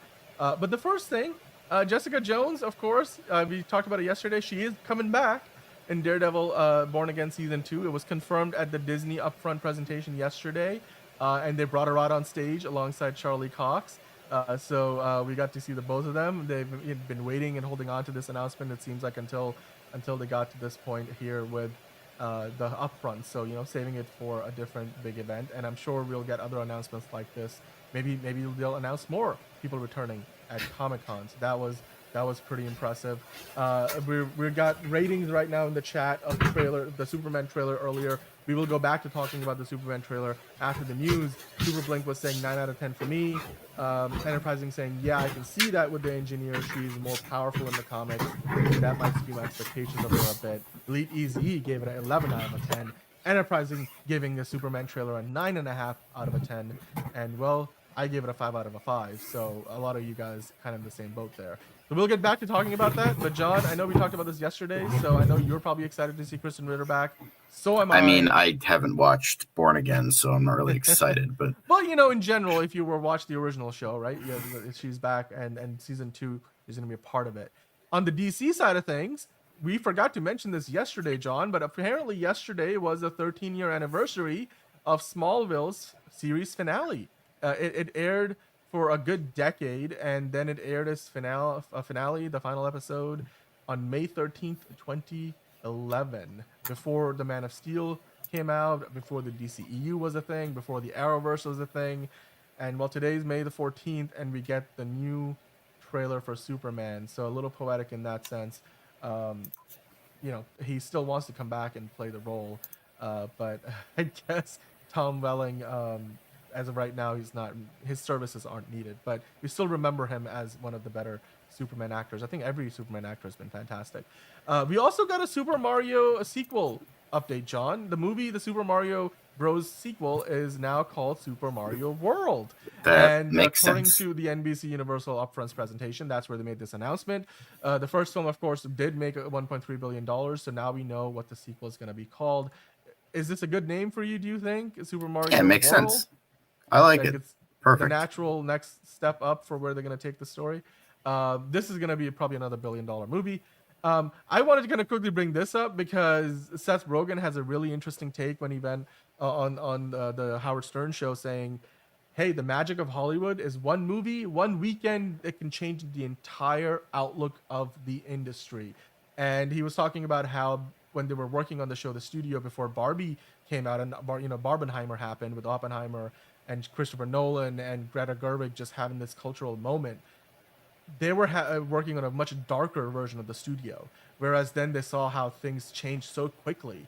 And of course now we have seen the studio the first season, and it's hilarious, it's amazing, it's got this sense of like hope and resilience, and you can really see Seth Rogen understands how that works. It's not something you see in every industry, but in Hollywood we're only one good movie, one big event away from changing the entire outlook of the industry. It's kind of ironic that we're talking about this on the day the Superman trailer drops. So I will frame the question to you this way: do you think Superman is that next thing that's going to change the entire industry? He talked about in his interview there, James Cameron changed the industry. Christopher Nolan, Greta Gerwig, even Tom Cruise, you can say, has done it with Top Gun Maverick. But do you think Superman can be that next movie that can change the entire outlook of Hollywood? I hope so. I think that would be really, really good. I think that would be really awesome. But I'm not gonna hold my breath. But we'll see. We'll see. Yeah. By the way, we do have Display Ascension in the chat. I don't know if I've seen you in the chat before, man, but like if you're watching for the first time, thank you for dropping in, saying today marks the anniversary of the final episode of Smallville in 2011. James Gunn dropped it with purpose. Well, it was technically yesterday on May the 13th. We just mentioned it, but close enough. It depends on how you look at the calendar, I suppose. I hope too, John, that Superman is that next big thing that changes how we think and look at Hollywood moving forward. Now, getting into some con sales, Adil and Bilal, the duo behind the Bad Boys movies, they're set for a new movie adaptation of Riders Republic, which is going to be, coming from Ubisoft and Gaumont. Of course, they're the ones that own the IP, and that's now being shopped around at Cannes. Is this one that you'd be interested in, John? An extreme sports adaptation, Riders Republic, from the directors of Bad Boys? Sounds interesting. I buy it. I couldn't care less. Cool. Tight. All right, moving on to the next news that we got to talk about. Next piece of news, I should say. This weekend, the new movie is going to be Final Destination Bloodlines, and it's making a beeline according to Deadline. Wow, a lot of rhyming there. For a record $35 to $40 million franchise opening. So this would be the highest opening in the franchise, $35 to $40 million. John, what are your thoughts on this? Are you surprised that this is gonna be as good as it's gonna be? The trailers have looked great so far. The CinemaCon teaser that they put out was amazing. I personally am more interested in this than I was before because I was like, nobody wants another one of these movies. But Warner Brothers, I mean, if this thing opens up as high as they're saying it's gonna open, that will be now 3 movies in a row where they would be on a hot streak. And then not long after this, of course, we're gonna have Superman coming in a few weeks. So what are your thoughts on this? Do you think that this is gonna go beyond maybe the prediction? Do you think this is gonna help Pam Abdi and Mike Luca keep their jobs? Like, where do you stand on this whole situation? I think, cool for the people that like the franchise, cool for the people that, like this sort of thing. I've never been a huge Final Destination fan. I've never seen any of the movies. They just don't interest me. I am aware of them in like a cultural zeitgeist kind of way, but outside of that, not really. But this, although speaking of DC, you have Brett Basinger, who was in Stargirl in this movie for a short period of time, so that's kind of cool to see. But outside of that, like it just seems, I think a couple people in here have seen the movie already, and they said it was pretty good. It's just like the vibe I get is like, there's a lot of plot holes in this franchise now because of like, okay, so you're telling me that like, okay, the grandmother avoided death through this. Okay, so like death didn't come for her for like 50, 60, 70 years, and now death wants her grandchildren because reasons. And it's like, It's it kills off all these other people with premonitions, but not her until because we need to make a new movie. Because we need to make money. That's why. Come on, man. It's don't like the overthink it. most brain dead fucking thing I've ever seen in like a premise for a movie. But like, if it's good, it's good.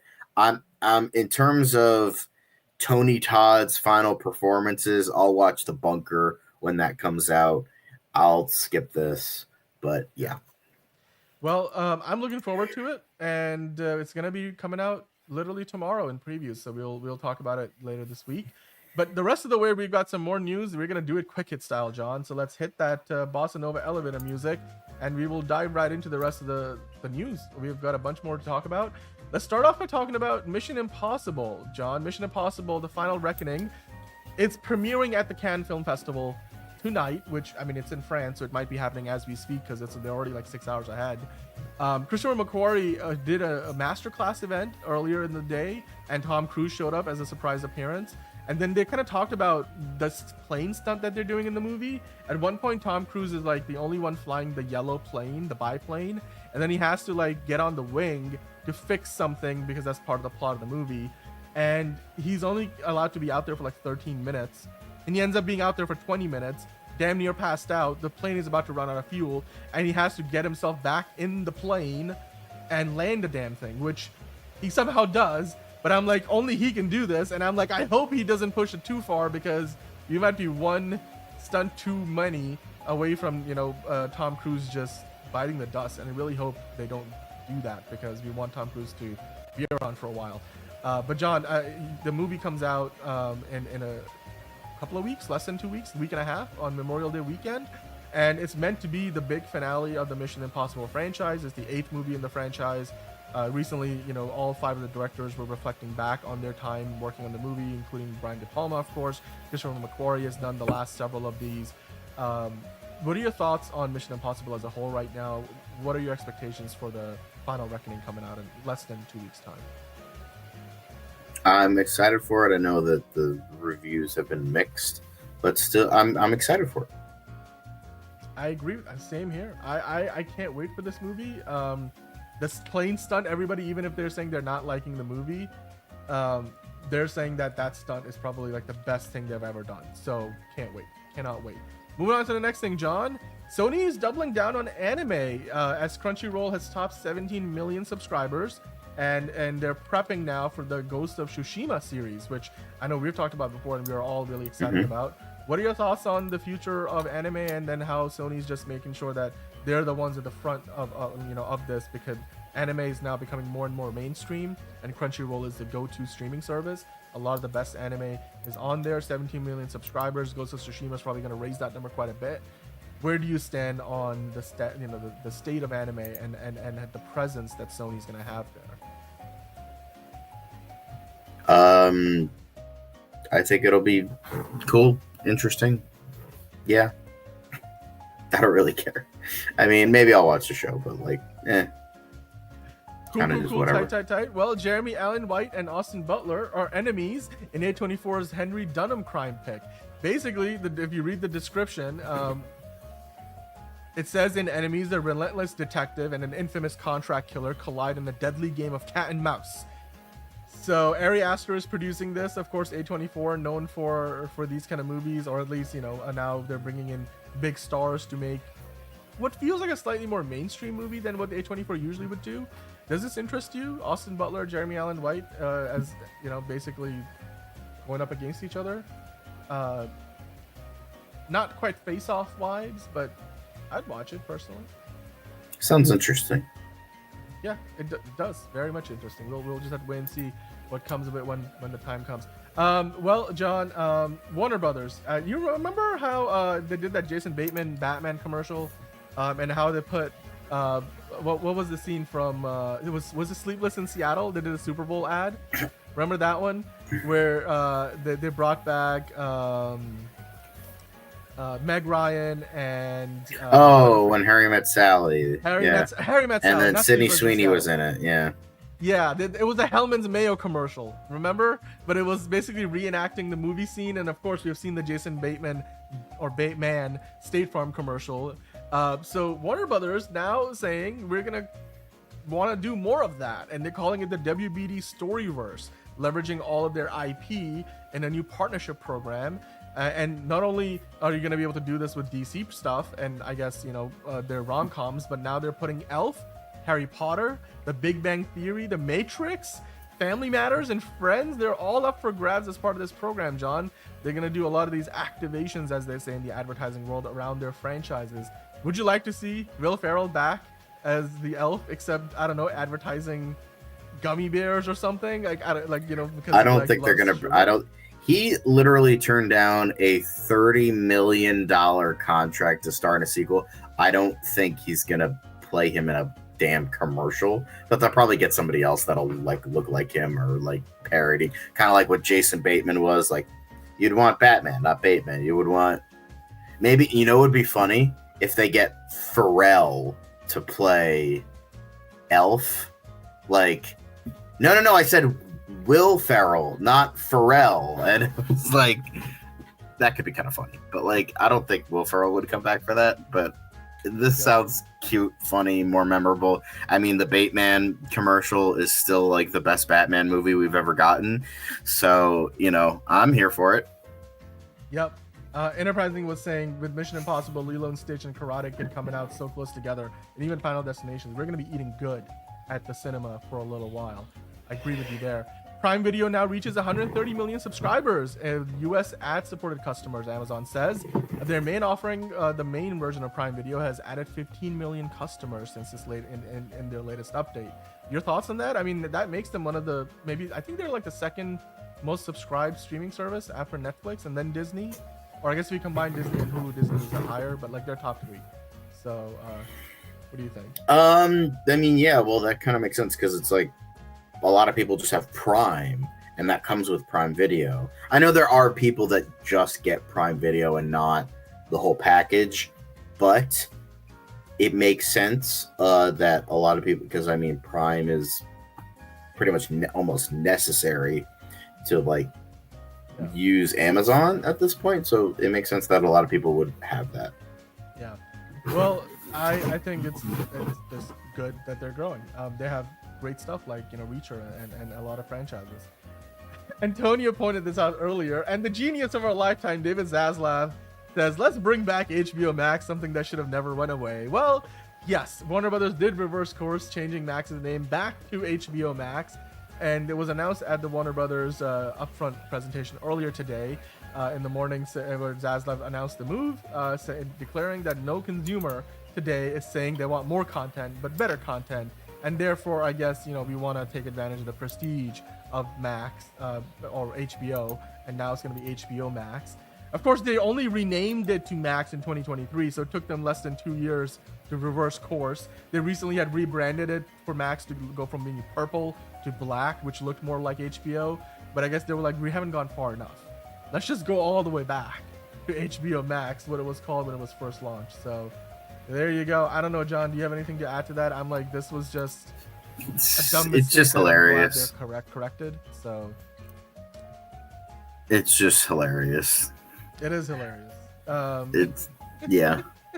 I mean, Max was a friggin' stupid title anyway. Why change it in the first place? God dang. God, Elite EZ saying, put TCM under the HBO branding. Keep that around. They gutted that for a while. Damn. Who says you can't go home? Says Elite EZ.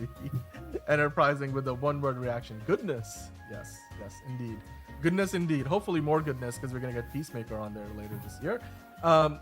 Look up. Superman is going to be released in not just your standard theaters, but it's no surprise it's going to be in Real D 3D, Dolby Cinema, and it's been filmed for IMAX. Not a surprise there, John. Which format will you go to see on opening weekend? Your first I'll probably see it in Dolby and then try to see it in IMAX if it's good enough. I mean, I'll probably see It's gonna have an early. If fucking Accountant 2 gets an early screen, if Clown in a Cornfield gets an early screening, you know Superman is gonna get an early screening. It's gonna, yes. Yeah, so I'm probably gonna see it then. Screening, right? And then I'll see that in Dolby, and then I'll probably see it again with my parents because they want to see it. Yeah. And then hopefully I could see it in IMAX because I really want to see it in IMAX. Even if it sucks, I'll see it. Yep. And Elite EZ was saying, maybe 4DX and then later on IMAX. 4DX is a great format too. That's definitely one. I mean, IMAX or Laser IMAX. There's a few Laser IMAX theaters around where we live in Connecticut, John and I, and then I'm sure you guys have them, depending on if you live on either of the coasts in the U.S. or other parts of the world.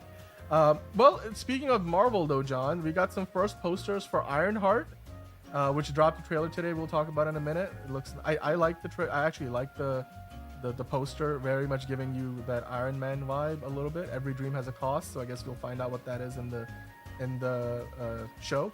Wicked for Good putting out a poster that we all saw at CinemaCon, so we have seen this before technically, but now it's officially out there in the world. The Smurfs getting a new poster too. The Rihanna is Smurfette with baby number, was it 2 or 3 that's on the way now? So Rihanna getting back in the thick of things. I still prefer her performance in Battleship, but anyway, I digress. They did drop the new Ironheart trailer today, as I mentioned. Riri Williams is making her own Iron Man armor in the Disney Plus show. It's executive produced by Ryan Coogler. We showed a bit of a behind-the-scenes teaser yesterday where he was talking about this. It's gonna have Anthony Ramos as the villain, the Hood. The show debuts on June 24th with the 3-episode premiere, and it's gonna run for 6 episodes. So they're probably just gonna have this thing come and go within a couple of weeks' time, John. But the trailer itself, I saw the trailer. I mean, a bunch of you guys were saying it was lame or that you weren't impressed. But you guys let us know in the comments what you thought about it. I thought it was interesting. Like, it's intrigued me enough to want to see it, right? Because I honestly, Riri Williams' character back in Wakanda Forever was not very likable. And it wasn't made to be very likable, I suppose, or just the way it turned out. I wasn't exactly excited to see her back for her own show. I almost wish they didn't have her in the movie so that you would see her, start fresh here. But what I do see in this trailer is the ingenuity that she kind of employs to kind of save herself from an elevator situation, but then also with the Iron Man armor of her own. It's really harkening back to that old era of, Iron Man with Tony Stark back in the day. So that, I think, hopefully genuinely building her character from the ground up is going to be the approach, and I like that approach. The Marvel Studios, the Marvel Television logo, that looks different than what we were used to. John, what are your thoughts on the trailer? Did you check it out? Did you like it? I didn't. I mean, really, talking about Superman for over an hour, you really think I'm going to catch this fucking Disney Plus drivel? Come on now. Get out of here. Is that Luis? No, that's not Luis. Never mind. Sorry. False alarm. False alarm.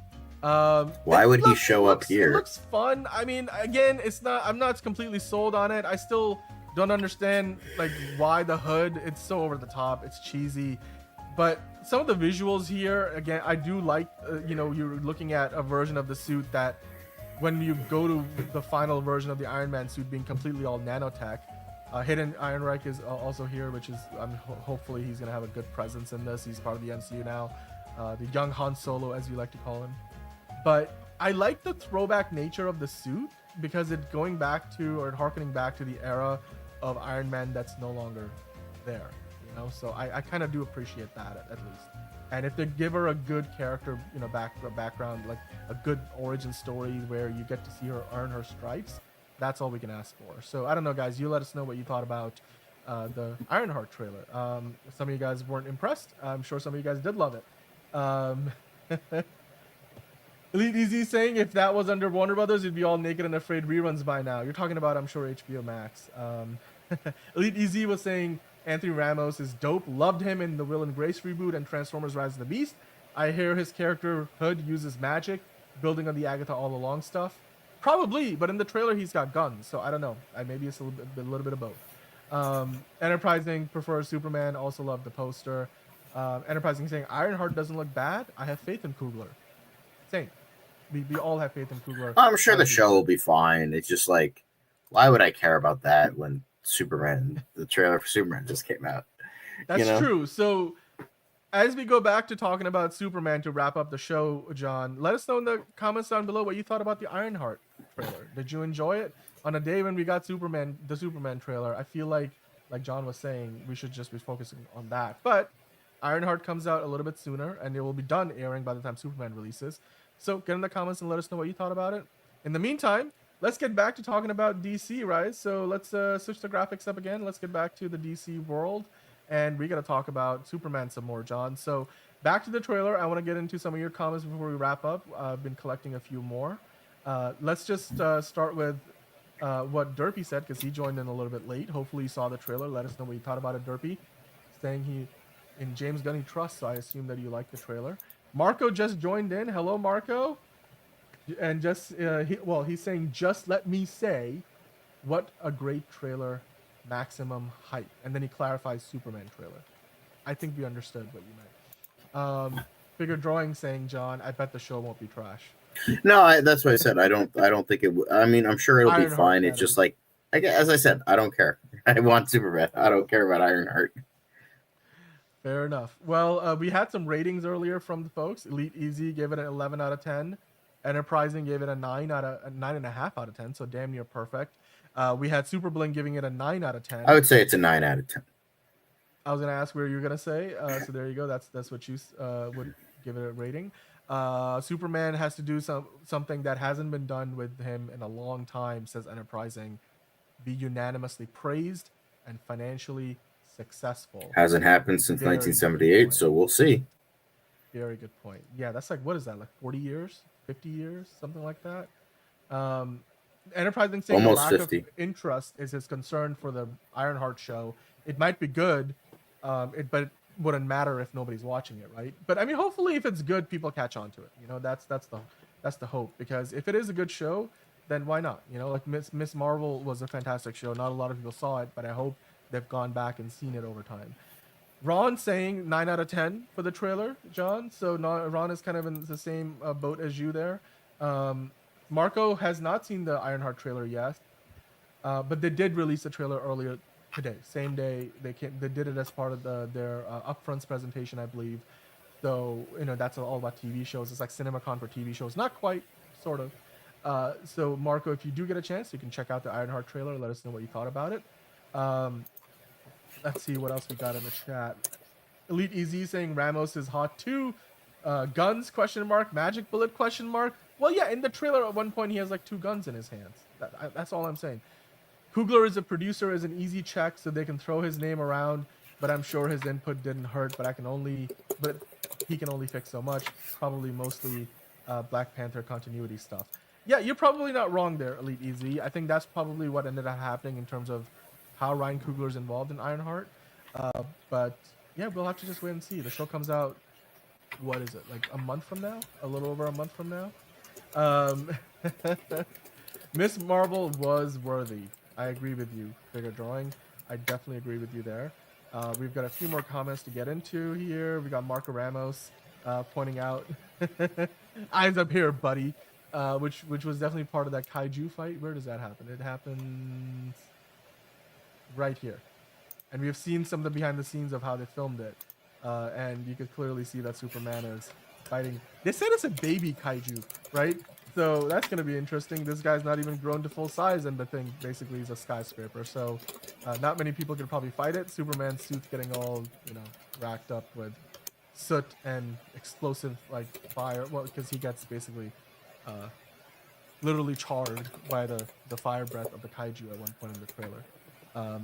John, any other thoughts? Anything else that we missed on the Superman trailer? Maximum hype is the word of the day. But what else did you want to discuss about the trailer that you feel like we haven't already talked about? I think we really pretty much got everything. I mean, I'm sure there's like some Easter egg that we didn't talk about that people are going to notice when they go frame by frame. But I think we've got. Sure we will talk about too as the week. Yeah, we're going to talk about that later. But yeah, I think we pretty much got everything, and I'm stoked for that. And LFG Superman. LFG maximum hype. Marcos said it. And Enterprising saying it too, that, you know, we did get a lot. I mentioned this comment earlier that we got a lot of what we wanted from this trailer. We know now more of what the story is going to be. We have heard from a lot of the characters. We have seen more of the characters in action. We have seen a lot of the action sequences themselves. And yet it feels like we have only seen the first half of the movie. I know a couple of you guys mentioned it feels like they gave the whole movie away. I don't think they did. But even if they did, I mean, you still haven't, you can't watch a 2.5 hour movie, let's say. We don't know the official runtime yet, but you can't watch a full movie having only seen 8 minutes of it. You know, it's kind of like you can't judge a book by its cover. Same idea. Literally, you've only probably seen 10% of the movie so far, if not less. But John, what was your favorite part of the trailer before we wrap up? Oh, that's tough. I think. You can give me like 3 moments if you have a top 3 or something in no particular order. I like seeing the suit like that. I think that was a good moment. I liked seeing the Kents. Liz is gonna love this. I really liked seeing the Kents. I thought that was great. And then what else? I like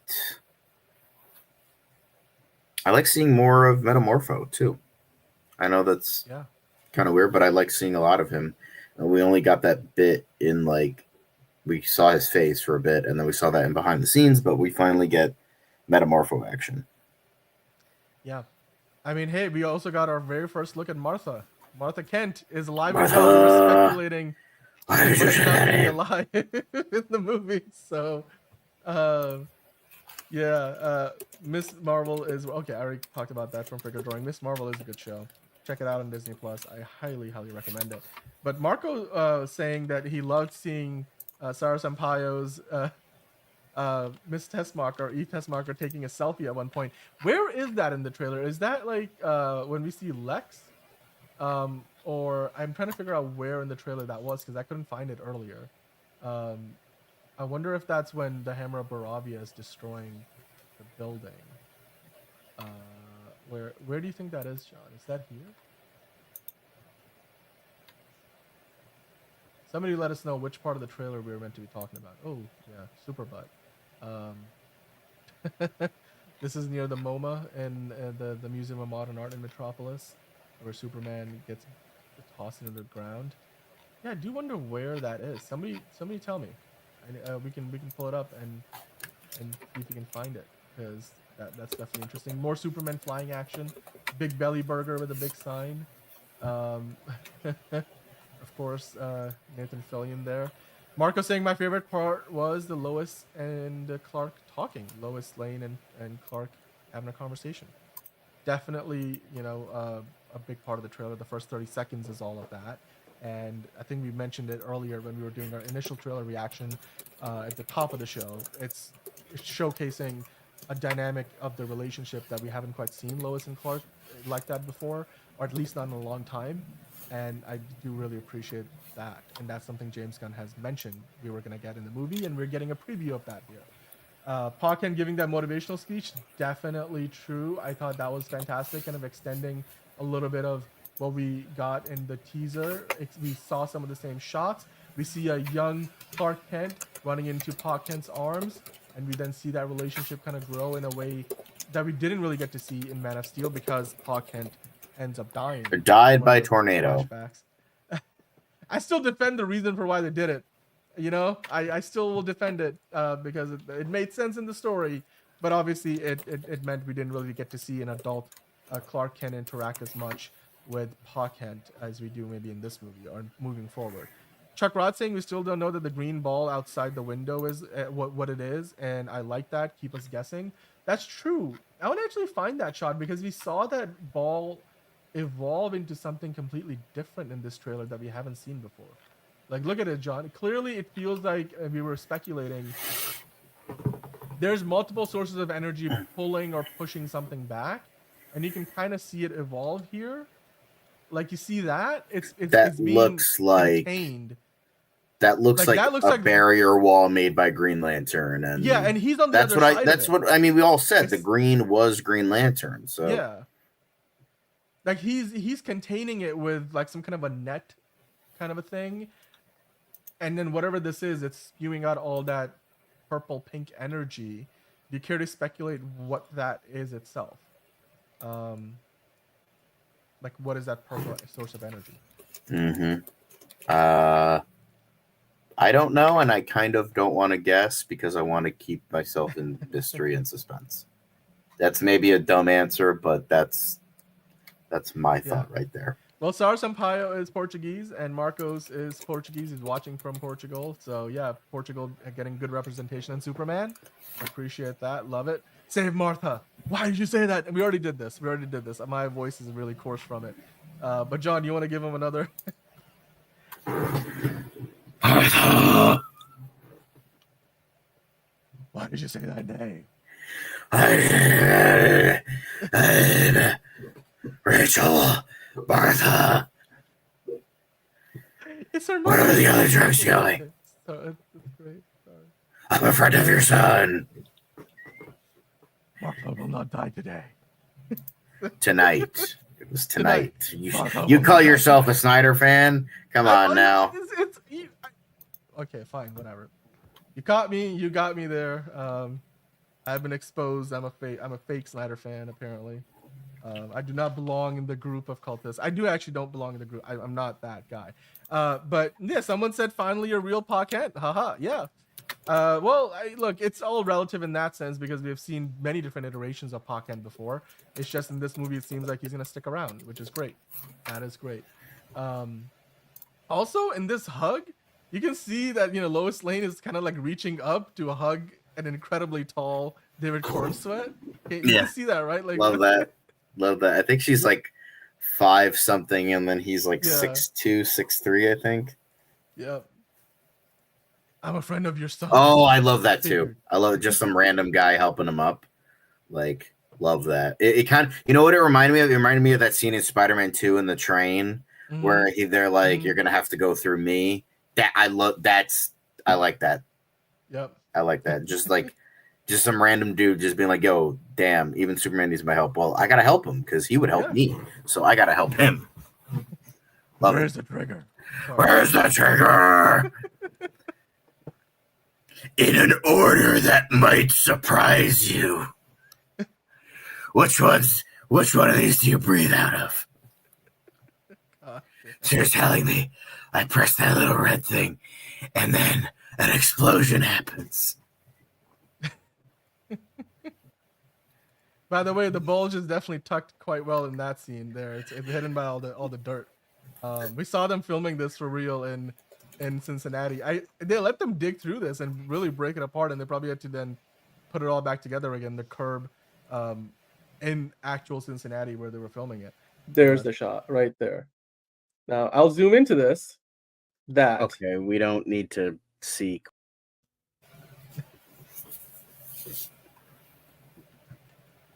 You can tell we've been talking about this trailer for too long, right? Like that's we've now gone on to talking about just parodying the thing instead. But no, it's great. These are all great moments. You can see Superman as being much more human in a way than he is being like this godlike being in this trailer.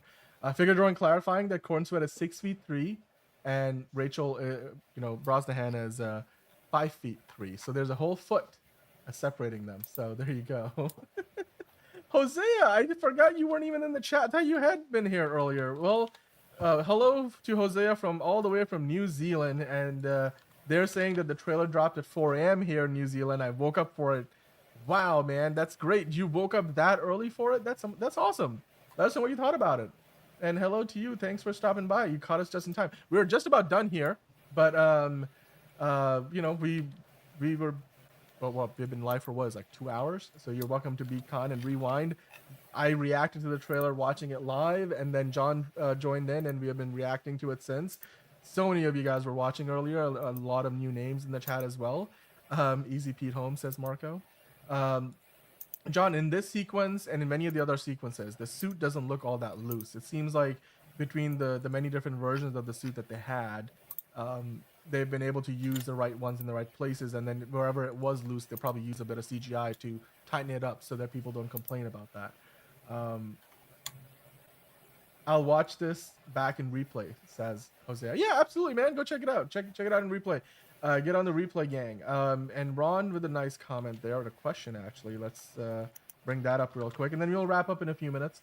I think we have talked about this long enough, but we'll be back talking about it the rest of the week. Ron saying, "I wonder when you guys are watching the movie, how many times are you gonna go to find the super bulge?" Okay. To answer the first half of the question, I'm gonna say that I'm probably gonna check this movie out at least 2 or 3 times in a movie theater. The last movie I saw more than once in the movie theater was Barbie, and I saw that 4 times in the movie theater. So if this movie hits me just right, I'll probably, watch it 3 or 4 times myself. Am I going to be looking for the super bulge every time? Probably not. I think, once I find it, I know where it is. I don't need to look for it anymore. But John, what are your thoughts? Are you going to see it multiple times? I would like to. If it's good enough, I would like to see it many a times. Maybe I'll break my previous record of seeing. I think the most times I've seen a movie in the theater is maybe 3, maybe 4. I believe. So I think the most it was Mad Max Fury Road. I think I saw that 4 times in the theater. Godzilla -1 is a close second because I saw that 3 times in a theater. Because I saw the original version, I saw the black and white version, and then I saw the black and white version, but it had like a Q&A at the end for the director for like the 75th anniversary or whatever it was, the 70th anniversary of Godzilla. So I watched that. Yeah, that's hey, I think a lot of us are gonna probably go see it multiple times, especially if you're here watching this show talking about the trailer for 2 hours straight. I bet you're gonna be watching this movie at least a few times in the movie theater, and then once it comes out at home, you can see it again on demand, or you buy it for yourself, get it on physical media, get it on Blu-ray. Jose is saying, "I can't wait to show my sons their first Superman in a theater." That is awesome, man. That is an amazing, amazing sentiment. We really hope that they enjoy the movie and you enjoy the movie. That's gonna be awesome. That's a new Superman for a whole new generation, and it will be their first Superman experience in the movie theater. It's been what, 12 years now, just about, since the last solo Superman movie came out with Man of Steel. A lot of people out there still swear by it. A lot of people hated it. So it's divided opinion. Hopefully, this new movie is gonna land with most people and more positive opinions, and a lot of people remember it fondly. A lot of people still remember every other iteration of the Superman character very fondly, whether it's Christopher Reeves, Brendan Routh, even on television with Tyler Hoechlin, of course, Henry Cavill's Man of Steel. 4 times for Barbie, Dan, you princess. What do you? Okay, yeah, you know what? Call me a princess. That's fine. Call me a princess. That's okay. I fully admit I went and saw Barbie 4 times in a movie theater, Ron. I enjoyed the fuck out of it. It was amazing. It was fantastic. Barbie was hilarious. It's irreverent. As Seth Rogen said, it's one of those movies that changed the entire outlook of the whole industry. So, and yeah, I mean, Top Gun Maverick did the same. It was Barbenheimer with Barbie and Oppenheimer. Although I haven't seen Oppenheimer more than once because it's really long. So, Ron went and saw the Avengers 5 times, the first one. Well, Ron, I mean, hey, that's a lot of people did that because of how revolutionary that movie was when it came out. Hosea saying, "I saw Superman Returns twice, and Dawn of the Planet of the Apes twice, and Thor: Love and Thunder twice by accident." Okay, all right, thank you for clarifying. John, did you see Thor: Love and Thunder twice? If I did, I would have put a bullet in my head the second time. That's I think I've seen it all the way through once, and then maybe in parts. Elite Easy saying, "Hotcakes Tom Welling."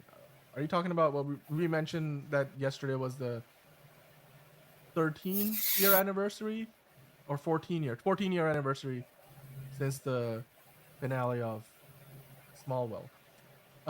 Figure Drawing saying Barbie was good. Ron, Barbie did look good. It was good. Haven't you seen the Knuff song? Come on now. Figure Drawing saying, "I thought Man of Steel was good. It just didn't feel like Superman to me." Good though. Yeah, it was very much an alternate take in a lot of ways. Like, this Superman movie clearly feels much more, back to the Superman from the comics version, right? Maybe you don't love the suit yet. Maybe you're not so sure about the Fortress of Solitude. You gotta love Krypto. Maybe you're not sure about Lex Luthor's portrayal. Maybe you're not sure about the suit design of the engineer. But look, rest assured, Superman looks amazing so far. There's so much footage that they released here. We're gonna dive into more of it. There's Barabian soldiers in there. There's the Luthor Corps soldiers. We see Metamorpho. We see more of Superman and Lois's relationship, with how Clark and Lois are. We are seeing some other metahumans in this as well. We potentially don't even know yet. We're seeing the glorious bald head of Nicholas Hoult that I'm sure Liz will love to appreciate. We see more of the fight sequence in the baseball stadium. Maybe even more of what Ultraman's gonna look like. Mr. Terrific getting knocked out by the engineer. So there's a lot here, John. There's so much to occupy us. Not to mention, they're literally parting the sea like Moses in this trailer at one point.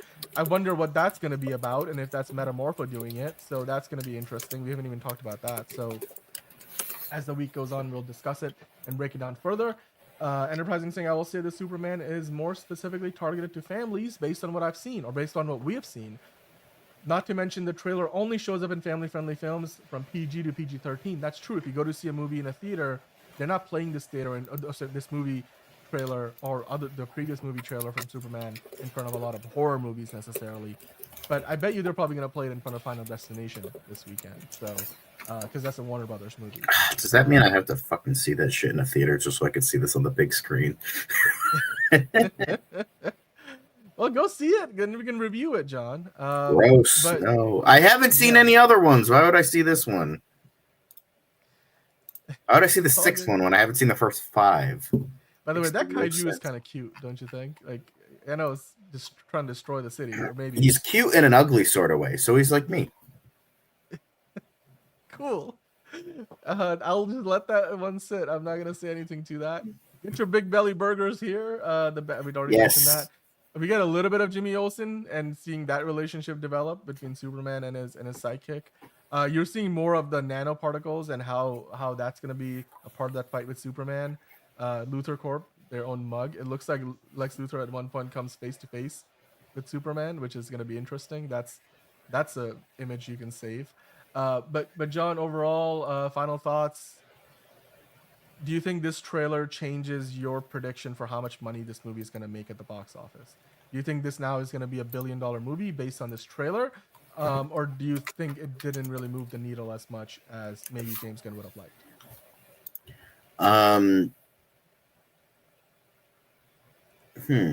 I think I don't know. I think it's reaching the proper places and expectations and all that. I mean, it's gotten 1 million views in 2 hours, which is or a little bit less than 2 hours, about an hour. Yeah, and that's so just really the good. DC channel. Like they're uploading. And that's just the all DC channels. YouTube, Facebook, everywhere. What? Like it's probably got. What are more you than talking that. about? I've seen zillions. What are you talking about?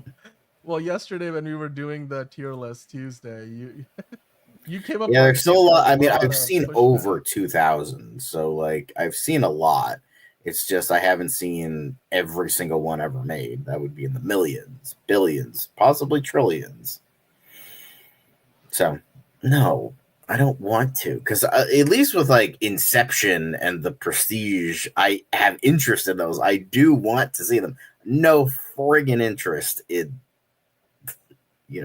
Final Destination. Anyway. But okay, John, do you think this moves the needle though on the box office prediction for Superman? I hope so. I hope it makes on opening weekend. I hope it makes $500 million. That's what I hope. Unlikely, but a man can dream. Yeah, Elite Easy was saying the kaiju is cute. It's the James Gunn kind of monster. Yeah, very cute. It's kind of like Starro, what he did with the Suicide Squad. Marco also saying the kaiju is cute. Krypto is the cutest. He's the goodest boy, and he's gonna steal the movie. I think we can agree on that. We can all agree on that. He's fighting the engineer. He's protecting Clark. He's bringing him back home. We've seen so much of Krypto. We were wondering how much Krypto we're gonna get in this movie, and quite frankly, John, Krypto is gonna be all over this thing. Krypto's is a feature-length character. He's not gonna have a cameo. He's not just gonna be, here and there. It looks like Krypto is a big part of the whole thing, to the point where at some point, Lois Lane in the movie finds out, you have a dog? And then I'm sure he's gonna be like, oh yes, and he flies. And he wears the Superman cape too. And she's gonna be like, okay, I can get on board with that, I suppose. So I'm so excited, man. This trailer hit me in all the right ways, and I'm sure we're gonna be watching it over and over again, even after we finish the show, as I'm sure you guys will too. So Superman comes out on July 11th. The new trailer's out. We're now less than 2 months away, just a little under 2 months from the movie coming out. I'm sure we'll be back tomorrow. Not just sure, we will be back tomorrow. And Bridget will be joining us with doing the latest from the world of DC. We'll be live at 8 p.m. Eastern time. And then on Friday, we'll be back doing the same. And we will have Liz on the show. Liz making her return. We'll do a couple of movie reviews. And then we will be talking about Superman again. M8, you were late to the party, my friend. I know we are doing an early show today because of the trailer, but hello. We ask you to be kind and rewind. If you're here and you're watching, hit the like button. We appreciate it. A lot of new folks joining in today. Figuring saying if Superman breaks even, DC should ideally be very happy. Or saying if Superman breaks even at the box office, DC should ideally be very happy, assuming it's critically acclaimed. Agree with you 100%. I think if this movie makes even $500 million, DC will be over the moon, which would be enough to get it over the profitability line. If this movie makes anything over 500 million, that's all gravy. Like, I think 700-800 million is probably still the range. $1 billion would be possible. It just depends on where things are. Competition will be stiff because after Superman, 2 weeks later Fantastic Four comes out. Jurassic World would be in its second week at that time. Smurfs is out there, which kids will want to go see. So there's a lot of other movies. Mission Impossible will still be playing. Lilo and Stitch will still be playing. There's other family-friendly movies coming out later in the year as well. So it's gonna be awesome. It's gonna be a fun, busy summer. Karate Kid Legends. We're gonna be eating good, guys, and it's just starting now. The last comment I wanted to put up on the screen before we finish: Krypto's already in talks with the next Scorsese movie. John, there you go. Marco with the scoop of the day. Krypto is probably gonna be in a Scorsese movie. He's gonna play himself twice. He's gonna play a version of Krypto. He's gonna be alongside Dwayne The Rock Johnson. Then he's gonna change the hierarchy of power in the DCU. In the Martin Scorsese verse. The Scorsese verse. There you go. Well, take care, everyone. As Figure Drawing said, gonna go lurk the Snyder Cut server, says Elite XD. There you go. I enjoy doing that. Ron is cheering you on in that effort. And we're gonna go back and watch this trailer again a million times. I'm sure you guys will too. It is pinned to the live chat if you haven't already seen it. Thank you for joining us for this live reaction, the early show. M8, as you have just joined us, and Marco joined in late. Be kind, rewind, watch the whole show back. I was on with the live reaction to the trailer. Then John came in, and we were doing the full breakdown. We went through pretty much every scene in this trailer, talked about it in detail. If there's any Easter eggs we have missed, we will talk about them tomorrow when we're back on the show. And as the week goes on, I'm sure we'll get more numbers about how well the Superman trailer is performing, how many millions of views it's gotten. It's already gotten millions of views in the first couple of hours. So it's only a matter of time that it might even get close to breaking the record that the first trailer set. So we will talk about that, and we'll be back with all that and so much more tomorrow on another episode of DCU Daily. Thank you so much, John, for joining me, and thank you, everybody, for stopping by. Hit the like button on your way out. Get in the comments down below. We have a Q&A session on Friday. So give us your Superman questions. We'll talk about them. Hit subscribe if you're new. Hit the notification bell. And that way you'll know when we're live tomorrow at 8 p.m. with your next episode of DCU Daily. So we'll see you then. Goodbye. Look up.